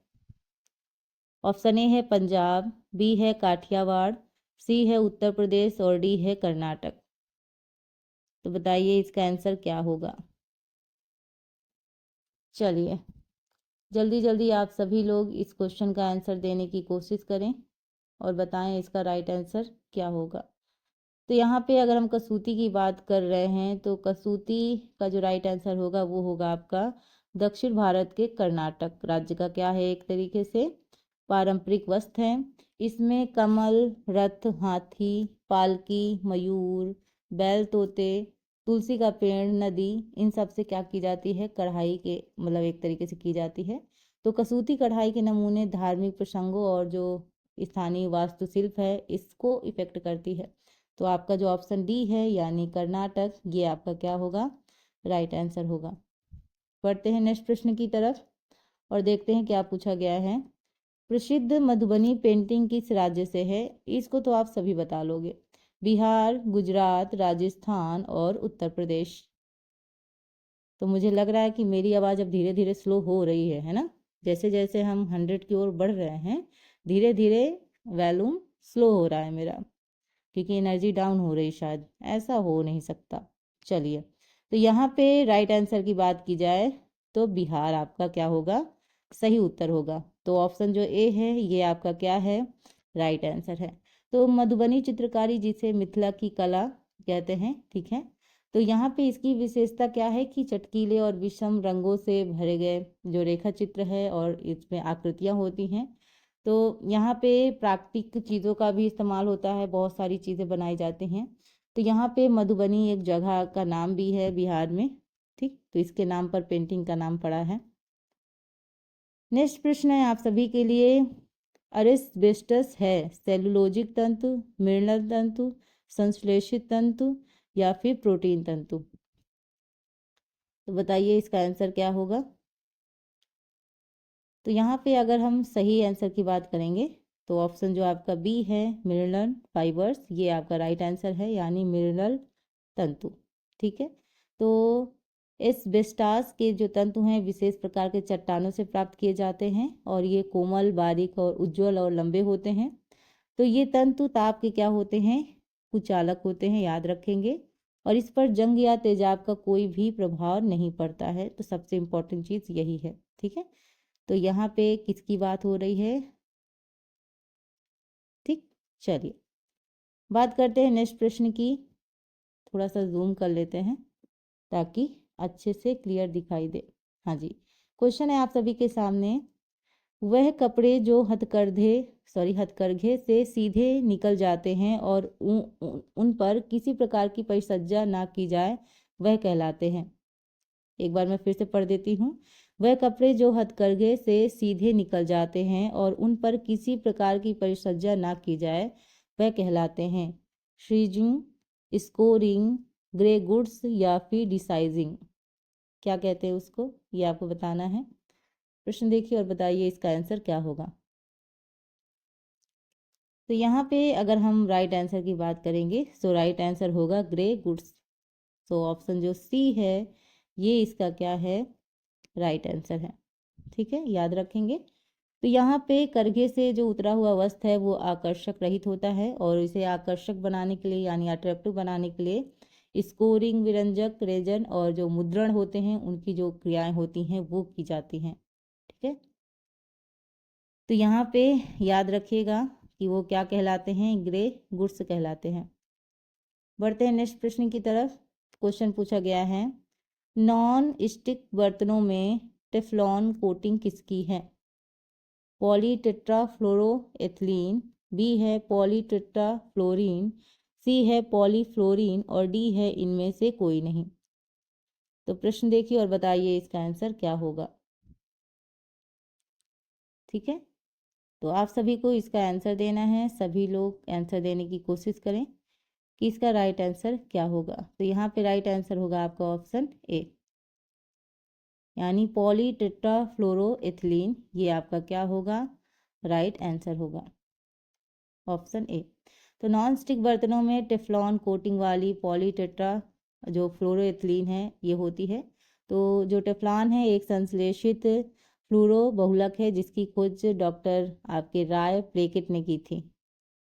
चलिए बढ़ते हैं नेक्स्ट प्रश्न की तरफ। अधिकतम मूल्य का रंग है, अधिकतम मूल्य का रंग है आपका लाल, काला, सफ़ेद या फिर पीला। बताइए इसका आंसर क्या होगा। क्वेश्चन है आप सभी के सामने। तो यहाँ पे जो आपका ब्लैक है ये आपका क्या है, राइट आंसर होगा, यानी काला। अधिकतम मूल्य का क्या होता है, रंग है। मूल्य का संबंध रंगों के गहरे और हल्केपन से होता है। तो सफ़ेद रंग सबसे कम मूल्य का माना जाता है, याद रखेंगे। अगर कम की बात हो जाएगी तो कौन सा आएगा, आपका सफ़ेद आएगा। ठीक है, काले रंग को सबसे मूल्यवान रंग माना जाता है क्योंकि इसमें गाढ़ा कोई रंग नहीं होता है। इससे गाढ़ा मतलब एक तरीके से कोई रंग नहीं होता है, तो इस वजह से। नेक्स्ट है आपका संतुलन, लय तथा अनुपात कहलाते हैं। संतुलन, लय तथा अनुपात कहलाते हैं कला के सिद्धांत, कला के तत्व, कला की सतह या फिर डी है इनमें से कोई नहीं। तो प्रश्न देखें और बताएं कि इसका आंसर क्या होगा। तो यहाँ पे आपको बताना है इसका राइट आंसर। आप सभी लोग जल्दी जल्दी आंसर करने की कोशिश करें और बताएं इसका जो सही उत्तर होगा वो क्या होगा। तो यहाँ पे राइट आंसर की बात की जाएगी तो राइट आंसर होगा आपका option A, principles of art, यानी आपके कला के सिद्धांत, ये आपका राइट आंसर होगा। तो कला के जो नियम हैं, ठीक है, विज्ञान के नियम से भिन्न होते हैं और कला के आधारभूत सिद्धांत कलाकार के जो एक्सपीरियंस है उन पे बेस्ड होता है। तो यहाँ पे याद रखेंगे जो कला के सिद्धांत है उसमें है पुनरावृत्ति, सामंजस्य है, विरोध है, संतुलन है, अनुपात है, प्रभावित और लय और एकता, ये सारी चीज़ें इसमें सम्मिलित हैं। तो यहाँ पे लय भी आ गया, संतुलन भी आ गया, आपका अनुपात भी आ गया। तो आपका कला के ये क्या है, सिद्धांत है। नेक्स्ट क्वेश्चन की बात करें तो क्वेश्चन पूछा गया है, आयकर निम्न प्रकार का कर है। तो आयकर किस प्रकार का कर है, ये आपसे पूछा गया है। अप्रत्यक्ष कर, मनोरंजन कर, विकास कर या फिर प्रत्यक्ष कर। तो बताइए, आयकर निम्न प्रकार का कर है, ये आपको बताना है। तो income tax is the following type of tax. तो कौन सा टैक्स है ये आपको बताना है। तो ये है आपका डायरेक्ट टैक्स, यानी ऑप्शन जो डी है ये आपका सही उत्तर है। यानी ये क्या है, आपका प्रत्यक्ष कर है। ठीक है, तो प्रत्यक्ष कर मतलब जिस व्यक्ति पर आरोपित किया जाता है उसी से वसूला जाता है। ठीक है, तो ये होता है आपका प्रत्यक्ष कर। नेक्स्ट है आपका, कीमत से क्या बढ़ता है, ये आपको बताना है। तो आपके ऑप्शन है पाचनशीलता, बी है कैल्शियम, सी है विटामिन ए और डी है कुल प्रोटीन। बताइए इसका आंसर क्या होगा। सभी लोग प्रश्न देखें और राइट आंसर देने की कोशिश करें। तो यहाँ पे आपको बताना है इसका राइट आंसर। तो राइट आंसर होगा आपका ऑप्शन ए, यानी आपका पाचनशीलता। ये आपका क्या होगा, सही उत्तर होगा। तो कीवन एक जैव रासायनिक क्रिया होती है जिसमें जटिल कार्बनिक यौगिक का सूक्ष्म सजीवों द्वारा ऑक्सीजन की अनुपस्थिति में जो कार्बनिक यौगिक है उनमें क्या हो जाता है, विघटन हो जाता है। और कीवन से क्या बढ़ता है, हमारी जो पाचनशीलता होती है वो बढ़ती है। तो खमीरीकरण द्वारा जो कार्बन डाइऑक्साइड गैस उत्पन्न होती है, ये एक तरीके से उसका कार्य करती है। तो खमीर मिलाकर अगर बात करें, जैसे डबल रोटी, नॉन रोटी, ठीक है, तो ये सारी चीज़ें बनाए जाते हैं। सो ऑप्शन क्या है आपका, पाचनशीलता। प्रभावशील संप्रेषण किसके द्वारा होता है। आपके ऑप्शन है मौखिक, लिखित, समूह परिचर्या और डी है उपरोक्त सभी। तो प्रभावशाली संप्रेषण किसके द्वारा होता है, ये आपको बताना है। क्वेश्चन देखिए और बताइए इसका आंसर क्या होगा। तो राइट आंसर है आपका ऑप्शन सी, यानी एक तरीके से ग्रुप, आपका समूह परिचर्या होगा आपका राइट आंसर। यानी जो प्रभावशाली संप्रेषण है समूह परिचर्या द्वारा होता है, यानी व्यक्तिगत संपर्क में जो प्रचार करता है एक व्यक्ति से मिलता है, जबकि जो समूह परिचर्या है उसमें कई सारे जो व्यक्ति होते हैं वो एक जगह एकत्र होकर किसी भी समस्या पर क्या करते हैं, विचार विमर्श करते हैं। कोई भी प्रॉब्लम होती है भाई, समूह है तो ग्रुप के साथ आप डिस्कशन कर सकते हैं आराम से। नेक्स्ट है आपका, स्टॉक रजिस्टर में वितरण होता है। ये आपका क्वेश्चन है। आपके ऑप्शन है ए, उपलब्ध सामग्रियों का सूचीपरक विवरण। आपका ऑप्शन बी है स्रोत, सी है बीजक और डी है क्रय की सामग्रियों की सूची। तो देखिए प्रश्न और बताइए आंसर क्या होगा इसका। तो यहाँ पे अगर हम बात करेंगे राइट आंसर की, तो राइट आंसर होगा आपका ऑप्शन डी, यानी एक तरीके से क्रय की सामग्रियों की क्या होगी, आपकी सूची होगी। ये आपका राइट आंसर होगा। नेक्स्ट प्रश्न, रसाकर्षण का सिद्धांत सुरक्षित करने के लिए जो उपयुक्त किया जाता है, जैम, जेली, अचार या फिर उपरोक्त सभी। बताइए। तो यहाँ पे अगर हम बात करें क्वेश्चन की कि रसाकर्षण का सिद्धांत सुरक्षित करने के लिए उपयुक्त किया जाता है, तो इसका जो आपका ऑप्शन सही होगा वो होगा आपका ऑप्शन डी, यानी उपरोक्त सभी। यानी जैम, जेली, अचार, इन फलों के रसों या उनसे जो पाए जाने वाले पैक्टिन पदार्थ है उनकी सहायता से ये क्या किए जाते हैं, बनाए जाते हैं।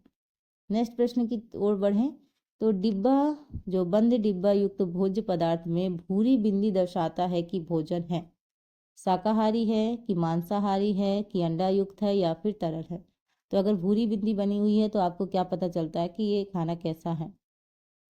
ठीक है, तो जैसे रेड होता है, ग्रीन होता है, वैसे ही आपको बताना है इसका जो आंसर है वो आपका क्या सही होगा। तो यहाँ पे जो राइट आंसर है वो है आपका लिक्विड, यानी तरल। यानी अगर भूरी बिंदी है तो आप समझेंगे कि कैसा भोजन है आपका, तरल है यानी लिक्विड है। ठीक है, तो वहीं पे अगर हम शाकाहारी के लिए बात करेंगे तो शाकाहारी के लिए क्या होगा, आपका हरी बिंदी होगा। और वहीं अगर हम मांसाहारी की बात करेंगे तो मांसाहारी लाल होगा। तो लाल से आप मांसाहारी याद रख सकते हैं, और हरी भाई घास होती है, शाकाहारी से आप उसको याद रखते हैं। मगर घास का मतलब क्या है, हरी सब्जियां वगैरह खाते हैं, उससे आप शाकाहारी याद रखिएगा। नेक्स्ट प्रश्न है, समीपवर्ती रंग योजना है। समीपवर्ती रंग योजना है। ए है एक रंगीन योजनाएं, बी है संबंध रंग योजना, सी है पूरक रंग योजना और डी है त्रिकोणीय रंग योजना। अब आपको बताना है इसका राइट आंसर क्या होगा। देखिए क्वेश्चन और बताइए इसका आंसर क्या हो सकता है। तो यहाँ पे अगर हम आंसर की बात करेंगे तो आपका ऑप्शन ए राइट होगा, यानी आपका क्या है, एक रंगीन योजनाएं हैं। समीपवर्ती रंग योजना क्या है, एक रंगीन योजनाएं हैं। ठीक, चलिए बढ़ते हैं नेक्स्ट प्रश्न की तरफ और देखते हैं क्या पूछा गया है। डिजाइन में उतार व चढ़ाव को कहते हैं। डिजाइन में उतार व चढ़ाव को कहते हैं। ए है एसिमिलेशन, बी है बल देना, सी है लय और डी है अनुपात। तो डिजाइन में उतार चढ़ाव को क्या कहते हैं ये आपको बताना है, और इसका जो राइट आंसर होगा वो क्या होगा, आपका रिदम होगा, यानी आपका लय। ठीक, ऑप्शन जो आपका सी है यानी लय आपका सही उत्तर होगा। तो लय एक सुसंगठित निरंतर जो गति होती है, तो डिजाइन विभिन्न रेखाओं, आकार, रंग और बनावट को व्यवस्थित रूप देने से क्या होती है, प्राप्त होती है। तो लय आपका सही उत्तर है। नेक्स्ट है आपका, लाइसिन पाया जाता है दूध में, दाल, दलिया या फिर चावल। तो लाइसिन के बारे में पूछा गया है, बताइए आंसर क्या होगा। तो यहाँ पे अगर हम बात करें तो आपका जो राइट आंसर है वो है आपका ऑप्शन बी। ऑप्शन जो बी है ये आपका क्या है, सही उत्तर है, यानी दाल में।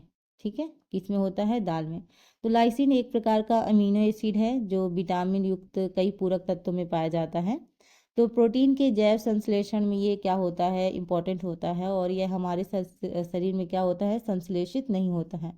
तो लाइसिन युक्त जो पोषक पदार्थ हैं वो बाहर से लेने पड़ते हैं। तो अंकुरित अनाज हो गया, दालें हो गए, ठीक है, मांस हो गया, इसमें ये पाए जाते हैं। तो ये एक तरीके से इसके हम स्रोत कह सकते हैं कि ये इसके क्या है, एक तरीके से स्रोत है। नेक्स्ट प्रश्न है, शरीर को सबसे अधिक ऊर्जा प्राप्त होती है। आपके ऑप्शंस हैं कार्बोहाइड्रेट, वसा, खनिज लवण और प्रोटीन।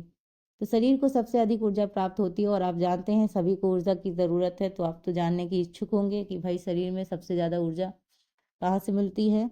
तो यहाँ अगर हम बात करें तो आपका क्या होगा, ऑप्शन बी, यानी फैट। फैट मतलब आप समझ गए, वसा। ठीक है, क्या होगा आपका, वसा।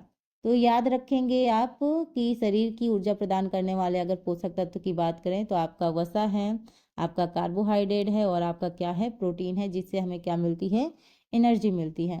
देखो प्रोटीन तो सबसे इंपॉर्टेंट काम यही है कि मसल्स डेवलप करने के लिए सबसे इंपॉर्टेंट है। कार्बोहाइड्रेट से भी एनर्जी मिलती है, आपको वसा से भी मिलती है।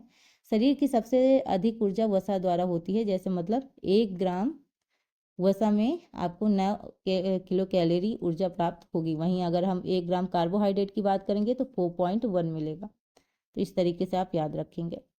नेक्स्ट पॉइंट है आपका, नेक्स्ट क्वेश्चन, निम्न में से कौन सा संप्रेषण माध्यम पहले प्रारंभ हुआ, छापना, रेडियो, फिल्म या फिर टेलीविजन।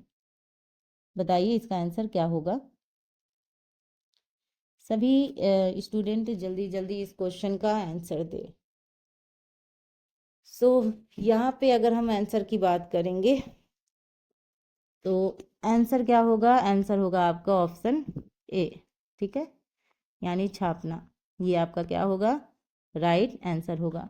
तो संप्रेषण माध्यम के अंतर्गत सर्वप्रथम छापने की विधि का प्रयोग किया गया। इसके अंतर्गत हम सूचना और जो संदेश है उनको लिखकर या छापकर प्राप्तकर्ता तक क्या करते थे, भेजते थे। तो ऑप्शन जो ए है ये आपका सही उत्तर है। चलिए बढ़ते हैं नेक्स्ट प्रश्न की तरफ और देखते हैं क्या पूछा गया है। अनावश्यक अमीनो अम्ल है, दूसरे भोज्य स्रोतों द्वारा दिए जाएं।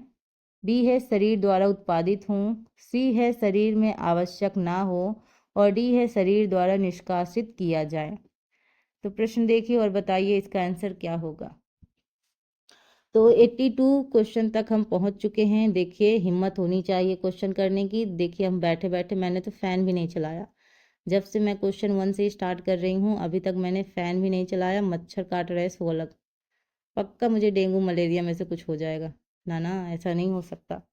चलिए बीच बीच में यहाँ पे देखो क्या कह रहे थे हम लोग, हाँ क्वेश्चन की बात कर रहे थे। और जो 82 क्वेश्चन है उसका जो आपका राइट आंसर होगा वो क्या होगा। आई होप आप सभी ने अपना अपना आंसर दे दिया होगा। तो आंसर है शरीर द्वारा उत्पादित हो। ऑप्शन जो बी है वो आपका क्या है, राइट आंसर है। ठीक है, तो अनावश्यक अमीनो अम्ल क्या होते हैं, शरीर द्वारा उत्पादित होते हैं। और अनावश्यक जो अमीनो हैं वो केवल शरीर में होने वाली तोड़फोड़ की मरम्मत कर सकते हैं और शरीर का क्या कर सकते हैं, निर्माण इनके द्वारा नहीं हो सकता। ठीक है, सिर्फ मरम्मत हो सकती है। चलिए, तो बी इसका क्या है, आपका राइट आंसर है। बढ़ते हैं नेक्स्ट प्रश्न की तरफ। वसा की मात्रा किस स्थिति में बढ़ा दी जानी चाहिए। हृदय संबंधी रोग, बी है कुपोषण, सी है मधुमेह और डी है सुपोषण। देखिए प्रश्न और बताइए इसका आंसर क्या होगा। वैसे इसी से एक चीज़ याद आ रही है, मैंने एक लड़की का कमेंट पढ़ा था, एक मैम की क्लास चल रही थी, उसने लिखा था कि भाई जैसे टीजीटी पीजीटी का एग्ज़ाम इतना टल रहा है, तो उन्होंने जब वैकेंसी आई थी, जब उन्होंने डाला था तब उनकी शादी नहीं हुई थी। ये बात मैंने पहले भी शेयर की है। और अब उनके बच्चे भी हो गए हैं, तो यहाँ पे इतना खतरा मंडरा रहा है उन बच्चों के लिए। लेकिन एक चीज़ मैं आपको श्योरिटी से बता सकती हूँ कि जो आपका पीजीटी का एग्ज़ाम है वो जून में ही होगा और जो टीजीटी का एग्ज़ाम है वो जुलाई में ही होगा। चाहे कितने भी आप यूट्यूब में वीडियो देख लें कि अब होएगा नहीं होगा, कई सारे कन्फ्यूज़न हैं, लेकिन मैं आपको बोल रही हूँ पक्का होगा। क्योंकि देखो यहाँ पे अगर इतना टाइम बीच में ब्रेक दिया गया है, भाई मई में पेपर था, जुलाई में कर दिया गया है, तो कोई ना कोई तो रीज़न होगा ना। आयोग के पास भी बहुत सारी चीज़ें होती हैं, तो एक ही एग्ज़ाम को बार बार करके बच्चों का गुस्सा थोड़ा ना बढ़ाएंगे, है ना। तो यहाँ पे राइट आंसर क्या होगा, आई होप आप सभी ने आंसर दे दिया होगा। तो बात करते हैं राइट आंसर की, तो होगा आपका कुपोषण। ऑप्शन जो आपका बी है वो सही है कि वसा कुपोषण रोकने में क्या होते हैं, सहायक होते हैं। तो यहाँ पे कुपोषण की स्थिति में वसा की मात्रा क्या कर देनी चाहिए, बढ़ा देनी चाहिए। ठीक है, याद रखिएगा, अगर जैसे कुपोषण की स्थिति है तो आप वसा की मात्रा बढ़ा सकते हैं। तो 1 ग्राम वसा से 9.1 कैलोरी प्रदान करता है। और वसा की प्राप्ति के स्रोत आप जानते ही हैं, आपके घी, तेल, मक्खन, तेल युक्त जो बीज हैं, ये सारी चीज़ें क्या हैं, हमें वसा से, मतलब इससे हमें वसा मिलती है। तो यहाँ पे मैंने आपको बताया था माल न्यूट्रिशन, तो ऑप्शन जो बी है वो आपका सही उत्तर है। चलिए, नेक्स्ट है आपका, वह व्यक्ति जो नवीन विचारों के किसी समुदाय में सबसे पहले अंगीकार करता है उसे कहते हैं नव प्रवर्तक, बी है जल्द अंगीकारक, सी है जल्द बहुलक और डी है पिछड़ा हुआ। देखिए प्रश्न और बताइए आंसर। चलिए 82 क्वेश्चन में हम चल रहे हैं और देखते हैं, हिम्मत बनाए रखिएगा, 100 क्वेश्चन तक जाना है। आप लोग तो बीच में क्वेश्चन रोक रोक के बढ़िया पानी वानी खा पी के आप कर रहे होंगे, है ना। चलिए, यहाँ पे अगर राइट आंसर की बात की जाए तो राइट आंसर आप सभी का क्या होगा, वो होगा आपका ऑप्शन ए, यानी आपका नव प्रवर्तक। ये आपका क्या होगा, राइट आंसर होगा। यानी वह व्यक्ति जो नवीन विचारों के किसी समुदाय में सबसे पहले अंगीकार करता है उसे हम क्या कहते हैं, नव प्रवर्तक कहते हैं। ये शिक्षित, जोखिम उठाने वाले, सामाजिक और नेतृत्व गुण रखने वाले होते हैं और इनकी संख्या 1 से 4% तक होती है। सोचिए, जो इतना अच्छा अच्छा काम कर रहे हैं उनका परसेंटेज देखिए 1 से 4% तक होती है। चलिए, नेक्स्ट क्वेश्चन है, सब्सिडाइज्ड प्रोसेसिंग इन खान पान प्रबंधों में की जाती है। Fast food unit, air catering, औद्योगिक कैफेटेरिया और रेस्टोरेंट। बताइए इसका आंसर क्या होगा। तो subsidised processing, air catering Khan पान प्रबंधों में की जाती है। कहाँ की जाती है, आपका खान पान प्रबंधों में की जाती है, यानी एयर कैटरिंग। ऑप्शन जो बी है वो आपका क्या होगा, राइट आंसर होगा। चलिए, नेक्स्ट है आपका इम्पॉर्टेंट है, इसमें आपको सीक्वेंस लगाना है। क्वेश्चन है, शोध प्रस्ताव लिखने के लिए सही अनुक्रम बताइए। साहित्य का पुनरावलोकन, दूसरा है प्रस्तावना, तीसरा है ग्रंथ सूची, चौथा है उद्देश्य, पांचवा है कार्यप्रणाली और 6 है आंकड़ों का विश्लेषण। तो प्रश्न देखिए, एक बार पॉज कर दीजिए, फिर उसके बाद आराम से सीक्वेंस लगाइएगा। और एक बार मैं इंग्लिश में दिखा देती हूँ आपको, ये रहा। अब आप सीक्वेंस लगाइए, इसका कैसे सीक्वेंस सही होगा। तो यहाँ पे अगर बात की जाए आज के आंसर की, तो आंसर आपका कौन सा राइट होगा? Option A. देखते हैं, देखो सबसे पहले क्या होगा, एक सेकेंड पहले यहाँ देख लेते हैं। सबसे पहले क्या होगा आपका? प्रस्तावना फर्स्ट नंबर पे आएगा। देन उसके बाद क्या होगा? उद्देश्य। उसके बाद आपका आएगा साहित्य का पुनरावलोकन। फिर होगा आपका कार्यप्रणाली। देन होगा आंकड़ों का विश्लेषण। और उसके बाद आपकी आएगी लास्ट में ग्रंथ सूची। तो इस तरीके से आपका क्रम लगेगा, यानी पहले 2 और लास्ट में क्या आएगा आपका 3। अब लास्ट में 3 क्या है? ग्रंथ सूची। तो इस प्रकार ऑप्शन जो ए है वो आपका सही उत्तर है। एक बार हम इंग्लिश में भी लगा लेते हैं। तो यहाँ पे देखो सबसे पहले आपका होगा इंट्रोडक्शन, ठीक है। ऑप्शन जो आपका दूसरा है वो होगा। फिर उसके बाद आपका 4 नंबर पे आएगा यानी ऑब्जेक्टिव, ठीक है। उसके बाद आपका होगा लिटरेचर रिव्यू, 3rd नंबर पे आएगा। देन उसके बाद आपका क्या होगा? मेथोडोलॉजी, 4th नंबर पे। देन उसके बाद डाटा एनालिसिस, ये 5th नंबर पे आएगा। और बिब्लियोग्राफी आपका क्या आएगा? ग्रंथ सूची आपका 6 नंबर पे आएगा। तो इस हिसाब से आपका ऑप्शन जो ए है ये आपका राइट आंसर है। बढ़ते हैं नेक्स्ट प्रश्न की ओर और देखते हैं क्या पूछा गया है। यौनावस्था की बाधा में शामिल है स्वयं की संकल्पना का विपरीत होना, मनोवैज्ञानिक बाधा, सी है शारीरिक बाधा और डी है उपरोक्त सभी। तो प्रश्न पढ़ें और बताइए। तो सेक्सुअल बैरियर्स इंक्लूड आपका क्या राइट आंसर होगा? तो यहाँ पे अगर हम बात करें तो हम ऑल पे जाएंगे, यानी आपके जो उपरोक्त सभी दिए हुए हैं सभी सही हैं। यानी बाधा में स्वयं की संकल्पना का विपरीत होना ये भी शामिल है, मनोवैज्ञानिक बाधा भी है और शारीरिक बाधा भी है। तो उपरोक्त जो सभी है ये आपका राइट आंसर है। बढ़ते हैं नेक्स्ट प्रश्न की ओर। अब पूछा गया है वसा की कमी से निम्न रोग हो जाते हैं। ए है डायबिटीज, बी है फाइनोडर्मा, सी है मोटापा और डी है क्वाशियोरकर। तो सबसे ज़्यादा अगर हम बात करें तो आजकल मोटापा बहुत बड़ी समस्या है, और एक बार अगर आप मोटे हो गए तो पतले होने में हालत ख़राब हो जाती है ना।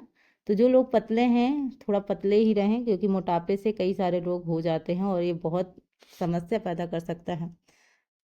तो यहाँ पे अगर हम बात करें तो फाइनोडर्मा ये आपका क्या होगा? राइट आंसर होगा ऑप्शन जो बी है, ठीक है। यानी फाइनोडर्मा आपका क्या है? राइट आंसर है। तो वसा की कमी से फाइनोडर्मा नामक जो त्वचा रोग होता है वो हो जाता है। तो इसमें क्या होता है कि जो पीठ, पेट और टांगे हैं उनके बाहर छोटे छोटे जो नुकीले दाने जैसे निकल आते हैं, और ये वयस्कों और बच्चों दोनों में होता है। नेक्स्ट क्वेश्चन की बात करते हैं। सब्जियों में लाल तथा बैंगनी रंग निम्न वर्णक कारण होते हैं। सब्जियों में लाल तथा बैंगनी रंग निम्न वर्णक कारक होते हैं, कारण होते। थोड़ा सा पता नहीं क्या क्वेश्चन अजीब लग रहा है। एंथ्रोसाइएनिन, क्लोरोफिल, कैरोटीन, ठीक है। और डी है आपका फ्लोवांस। तो एक बार प्रश्न पढ़ें और बताएं। 100 क्वेश्चन आते आते जैसे दिमाग हैंग हो गया है। एक्चुअली हैंग होता नहीं, लेकिन फैन वगैरह कुछ चल नहीं रहा है ना, तो इस वजह से गर्मी बहुत ज़्यादा है। यहाँ पे बताइए राइट आंसर क्या होगा। बट आप लोगों के लिए कुछ भी है ना। तो राइट आंसर आपका क्या है? ऑप्शन ए आपका क्या होगा? राइट आंसर होगा। देखते हैं। सो यहाँ पे एंथ्रोसाइएनिन ये आपका क्या है? राइट आंसर है, याद रखेंगे। तो सब्जियों में लाल तथा बैंगनी रंग नामक ये वर्णक होता है, इसके कारण होता है। और कैरोटीन के कारण अगर बात करें तो सब्जियां ऑरेंज रंग की होती हैं, ठीक है, कैरोटीन के कारण। नेक्स्ट क्वेश्चन की ओर बढ़ते हैं और क्वेश्चन 90 में हम आ चुके हैं। अभी 10 क्वेश्चन बाकी हैं। एवी एड्स को एडगर डेल ने किसके अंतर्गत वर्गीकृत किया है? टेबल पार्ट, फ्लो चार्ट, अनुभव संक या फिर टी चार्ट? बताइए इसका आंसर क्या होगा। प्रश्न देखें और बताएं आंसर क्या होगा। तो यहाँ पे आपको इसका आंसर बताना है। इसका आंसर क्या होगा? तो यहाँ पे आपका ऑप्शन जो है वो है आपका सी, एक्सपीरियंस कौन, यानी अनुभव शंकु। ये आपका क्या होगा? राइट आंसर होगा। बढ़ते हैं नेक्स्ट प्रश्न की ओर। प्रतिचयन किस प्रकार की सूचनाएं प्राप्त करने के लिए किया जाता है? सामुदायिक, विचरण, परिशुद्धता और डी है जनसंख्या। क्वेश्चन देखिए और बताएं आंसर क्या होगा, ठीक है। तो यहाँ पे आपको बताना है इसका राइट आंसर क्या होगा। तो प्रतिचयन किस प्रकार की सूचनाएं प्राप्त करने के लिए किया जाता है? तो ऑप्शन है आपका विचरण। क्या होगा? तो प्रतिचयन विचरण प्रकार की सूचनाएं प्राप्त करने के लिए प्रयोग किया जाता है। ऑप्शन जो आपका बी है ये आपका क्या है? राइट आंसर है। नेक्स्ट है आपका संक्रिया चार्ट है। संक्रिया चार्ट के बारे में पूछा गया है। एक प्रबंधन के कार्यों का नियमित रिकॉर्ड, बी है संचार की एक प्रक्रिया, सी है सामग्री के संचलन के अभिलेख के लिए, और डी है आपका प्रयोग की जाने वाली युक्ति, और डी है आपका समूहों का चित्रवत वर्णन और कार्यों का संबंध। एक बार फिर से देख लेते हैं। संक्रिया चार्ट है एक प्रबंधन के कार्यों का नियमित रिकॉर्ड, बी है संचार की एक प्रक्रिया, सी है सामग्री के संचलन के अभिलेख के लिए प्रयोग की जाने वाली युक्ति, और डी है समूहों का चित्रवत वर्णन और कार्यों का संबंध। ये देखिए क्वेश्चन और बताइए आंसर क्या होगा। 92 का आंसर क्या होगा? यहाँ पे आपको बताना है आंसर क्या सही होगा इस क्वेश्चन का। एक बार देखिए और बताइए। संक्रिया चार्ट के बारे में आपसे पूछा जा रहा है। तो यहाँ पे बात की जाए तो आंसर आपका क्या होगा? ऑप्शन बी यानी संचार की एक प्रक्रिया। तो संक्रिया चार्ट संचार की एक प्रक्रिया है। किसी भी विषय को समझाने के लिए हम चार्ट का यूज करते हैं, और चार्ट क्या है? एक दृश्य साधन के अंतर्गत आता है। तो ऑप्शन जो आपका बी है ये क्या है? A process of communication. Next है आपका 93। खून के धब्बे किस प्रकार दूर किए जा सकते हैं? ए है गर्म पानी व साबुन, बी है बोरिक अम्ल और गर्म पानी, सी है ठंडा पानी, नमक और साबुन, और डी है साबुन व सूर्य का प्रकाश। तो खून के धब्बे किस प्रकार दूर किए जा सकते हैं ये आपको बताना है। तो यहाँ पे बताएं इसका आंसर क्या होगा। तो यहाँ पे राइट आंसर की अगर हम बात करें तो आपका होगा cold water, salt and soap, यानी ऑप्शन जो सी है यानी ठंडा पानी, नमक और साबुन। ठीक है, ये आपका क्या होगा? सही उत्तर होगा। चलिए नेक्स्ट है आपका, यह विशेष रूप से सजावट में प्रयोग किया जाता है। कढ़ाई कैंची, कतरने, हल्का कतरन और अत्यधिक कतरन। बताइए आंसर क्या होगा इसका। सभी स्टूडेंट जल्दी जल्दी आंसर देने की कोशिश करें। तो यहाँ पे अगर हम बात करें तो जो आपका सही उत्तर होगा वो होगा आपका ऑप्शन सी, यानी आपका जो हल्का कतरन है वो सजावट के रूप में प्रयोग किया जाता है। Option C. नेक्स्ट है आपका 95। अभी 5 क्वेश्चंस बाकी हैं, लास्ट तक बने रहिएगा।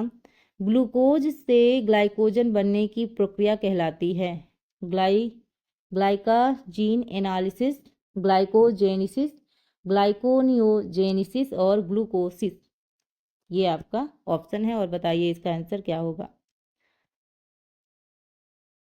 ठीक, देखिए आंसर सभी लोग जल्दी जल्दी करने की कोशिश करें, और इसके अगर हम राइट आंसर की बात करेंगे तो राइट आंसर होगा आपका ऑप्शन बी।